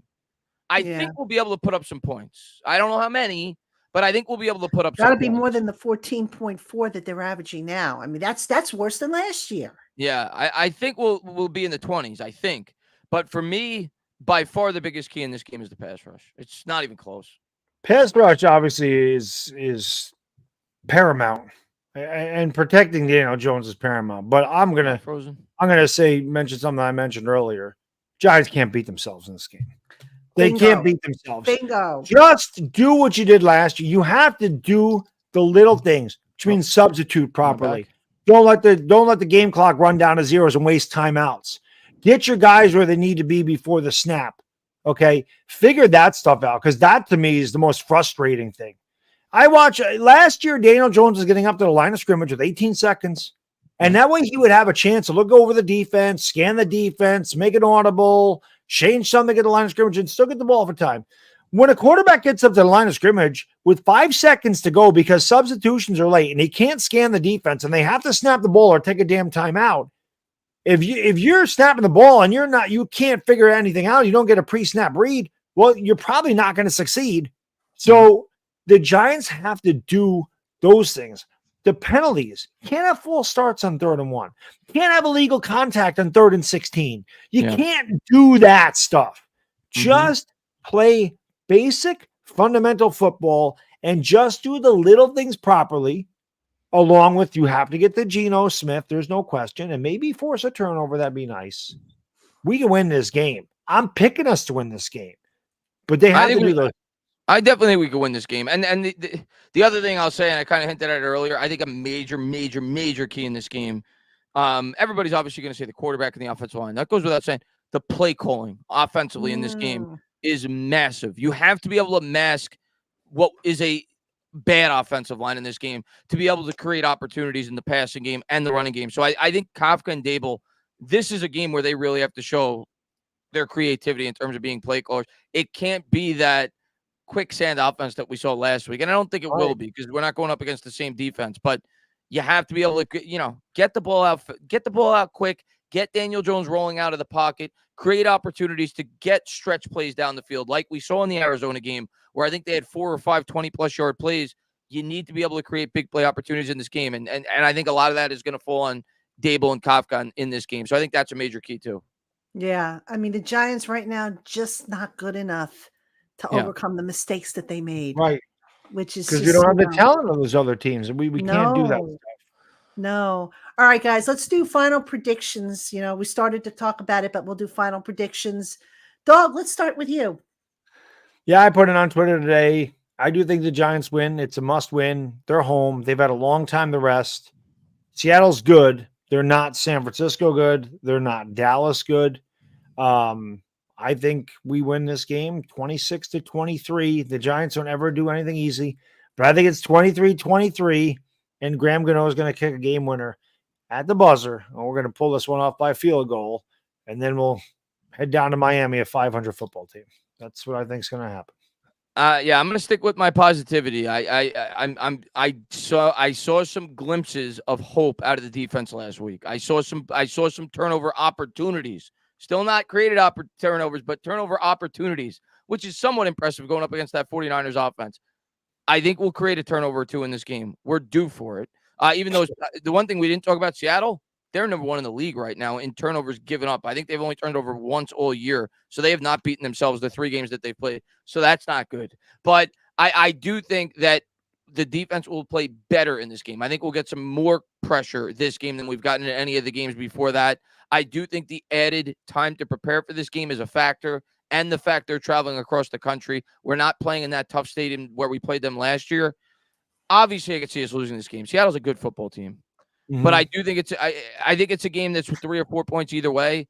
I'm gonna hold out hope that we find a way to win this game. I'll change the score a bit. I actually think the offense comes to life this week. I'm gonna go Giants 31. I'm gonna go Seattle 27. I think it's a very high scoring game. Wow. Yeah. All right, you guys are all gonna hate me because I'm gonna go against the grain here. I'm not feeling good about this one. I had hoped that Andrew Thomas would be back. I don't think he's going to be back. I had hoped that maybe Saquon, even though I knew he had an outside chance that he would be back, I don't think he plays. I just don't have, and then you throw in the late night games. And look, I don't think it's going to be a blowout. I hope it's not a blowout like what we've seen. Yeah. But I think Seattle wins this one. I really do. I mean, Seattle has never lost at MetLife Stadium. I don't know if you guys know that. They're due, but I don't think this is the week. I mean, that's okay, Patty. Last year, every time you picked them to lose, they won. So you're doing this. All right, so maybe I'm doing my point. I know what you're doing. You're doing your part. I respect it. Okay, but I'm going to say 20. What did I say on my show today? I think I said 27-17. is what I said. Seattle, because I just did not. I can't hate you for that score prediction. I wouldn't be stunned if we get blown out in this game. I wouldn't be stunned. I don't think it's. I'll be stunned if we get blown out, but I would not be That's stunned the if we way lose. look. I don't think they get blown out. I don't either. I don't either. And by the way, I do hope that, picking against them means that they win because, but then again, I picked against them last week and they didn't win, but they kept it, close. But I think everybody picked against them last week. To be fair, I don't think anybody picked the Giants last week. No. So yeah, I'm sorry, guys. Normally I'm optimistic, but I need a reason to be optimistic. And I need to see a sense of urgency. I need to feel that. And I can't say walking around the locker room, I felt that. I saw, I probably shouldn't say this, but too many guys playing ping pong and just, I'm like, I get it. You got to blow off steam and stuff like that. But I never liked having ping pong games and cornhole and chess. And I mean, what is this, a playroom or is this a football locker room? That just bothers me. But that's just when the team's good. When the team's good, you're fine with it. But when the team's doing bad, yeah, you don't want to see that. I don't want to see it at all because it's a hazard. Can't tell you how many guys almost knocked into me or one of the other reporters. Really? Yeah, because it's right in the middle of the locker room and you're trying to get from one side to the other, and it's like somebody's goes to with the ping pong paddle and goes like this. You can literally get punched. It's a hazard, but I don't know. I wish I could say that I felt like they were locked in, and maybe they are, and maybe I misread the room, but I just I don't know. I don't have a good feeling about it. I can't. How could you have a good understandable? I mean, we're not going to kill you for it. And people are saying don't be Joe Judge. I mean, Tom Coughlin didn't allow that in the locker room either, guys, and I think he won a couple of Super Bowls if I'm not mistaken. So that's just a personal preference. Obviously, I'm not going to tell Brian Daboll what he can and can't do in his locker room. It's a personal preference. Tom Coughlin didn't allow it. I'm trying to think. old school like that. That's not. We didn't do that in the old school. You lost, you brooded. You didn't be like, that's okay. Who cares? I got blown out again. Who cares? It's not the way it goes. I mean, sorry guys, that's how I feel. So Parcells, I don't think allowed that stuff to go on either. I'm sure Parcells did not. If there was ping pong going in there, Parcells was hitting the players with the paddle. Wouldn't even let guys bring food into the locker room. His feeling was you eat the food in the cafeteria. Yeah. So again, little things like that. I get it. It probably doesn't mean anything, but I just feel like if the locker room is your workplace, heck, I'd love to bring, my card game or whatever to my workplace and sit there and do that some days, as opposed to actually doing my job. I don't know. That's just me. No, listen, that's the vibe you get from within the locker room, and you're giving me less hope that we're going to win on Monday. But I'm sorry, I don't want to dampen your spirits. No. You couldn't dampen our spirits any more than they've been dampened. The Giants did that enough. For those of you who are like, look, guys. Again, if they win, my job is easier. If they win, my numbers are good. They're better than what they've been, coming off the San Francisco loss. I want them to win. I want them to win every single game. I want them to blow out people. Yeah. Realistically, I got to call it the way I see it. And I'm sorry. I hope I'm wrong. I hope every time. Yeah, I hope you're wrong too. No offense. I hope you're wrong. Lose the rest of the way. Next week we do this for like Patty pick against them again. Yeah. Oh no! Listen, I've already picked Miami to beat the Giants. I will say, I think the next 2 weeks, I don't think we're beating Miami, obviously, like you just said. But I think the next 2 weeks are an opportunity for this offense to start getting on the right track. I think we can move the ball against Miami. I do. I don't think they have this incredible defense, and I think we can move the ball against Seattle. So I'm hoping these next 2 weeks we start to build some confidence and chemistry with this offense. Although it's going to be hard if Andrew Thomas isn't playing. Right. Yeah. Yeah, I'm not so sure he's going to play. Like I said, the fact that he didn't practice today, that concerns me. I'm not going to lie, guys. Hamstrings are they're tough. It's tricky. And again, just watching him move around and how he was just kind of grimacing, even when we asked him about the hamstring, I think he was optimistic. He was hopeful, as you always are when you have an injury, but I'd be stunned if he plays. I hope, there's still plenty of time. They've got to practice tomorrow. Then they've got the walkthrough on Sunday. They're going to do the walkthrough Sunday, I think Sunday morning, because the Jets play Sunday night, right? Is that the Taylor Swift game? Yeah, they play a night game. I know that. I don't know if it's Sunday or Monday, but they play a night game. I don't know about anybody else. I'm so sick and tired. Oh, wait, we play Monday. What am I saying? Yeah, the Jets play Sunday. Yeah. I'm so sick and tired of this Taylor Swift crap. Is this football or freaking Days of Our Lives? What are we doing? I'm with you, dog. I like Taylor Swift, but I feel like she's ruined football for me. And it's not her fault. I don't care. I don't care that she's there. She's whatever. Her and Travis Kelce. I don't care what they're dealing. That don't bother me. I don't want to hear about God Almighty, they throw it in your face everywhere you turn. Taylor Swift. Who cares? Thank you. Bad Dog. That was organized. That was a publicity stunt by both Kelce and Taylor Swift. They knew that would draw headlines and attention. I'm starting to dislike Travis Kelce more and more. Yeah. I mean, I always hated Jason Kelce. Screw him. He's an Eagle. But I never had a problem with Travis. Yeah. I never had a problem with Travis. Travis is, I don't hate him. I mean, but my number one guy that I'm not a big fan of is Aaron Rodgers, believe it or not. Just not. I believe it. I think there's a lot of people that are not a big fan of Aaron Rodgers. So once upon a time, I was not a big fan of Baker Mayfield, but I think Baker's been humbled. Baker, I gotta. Well, he didn't play good last week, but Baker's played really well this year. So early, but he's played really well. I'll give him his props. The one thing I always say about Baker, you don't need to like Baker. Baker's a crap. He's a crap talker. He's arrogant. He's Baker. It's Baker, but Baker will give you everything he has every game. If that's not a lot, still he's giving you everything. He's giving you the best he can give you, and he's tough and he ain't backing down. So one thing I've always loved about him was his moxie. But yeah, I can see how he can rub people the wrong way. Trust me on that. Oh, for years I couldn't stand him. But Aaron Rodgers, I'm sorry, he takes the cake for me. Yeah, no, a lot of great quarterback, but I just the stuff that I shake my head. I just shake my head, and I'm like, how can somebody, I'm a big fan of Aaron Rodgers, the football player, but he's definitely a guy that I think he's a jerk, I think, but as a football player, I respect the hell out of him. He's one of the best I've ever seen do it. Yeah, but I could definitely understand why people don't like Aaron Rodgers for sure. Yeah. Yeah. But to your point about Kelce, I mean, I never sat there and said I hated him. I mean, I never had a feeling one way or another about him. Not Travis, Jason Kelce, I hated. Travis, I'm just beginning to dislike him because it's ironic, and it's probably because he's an offensive lineman. I hate him because he's an Eagle.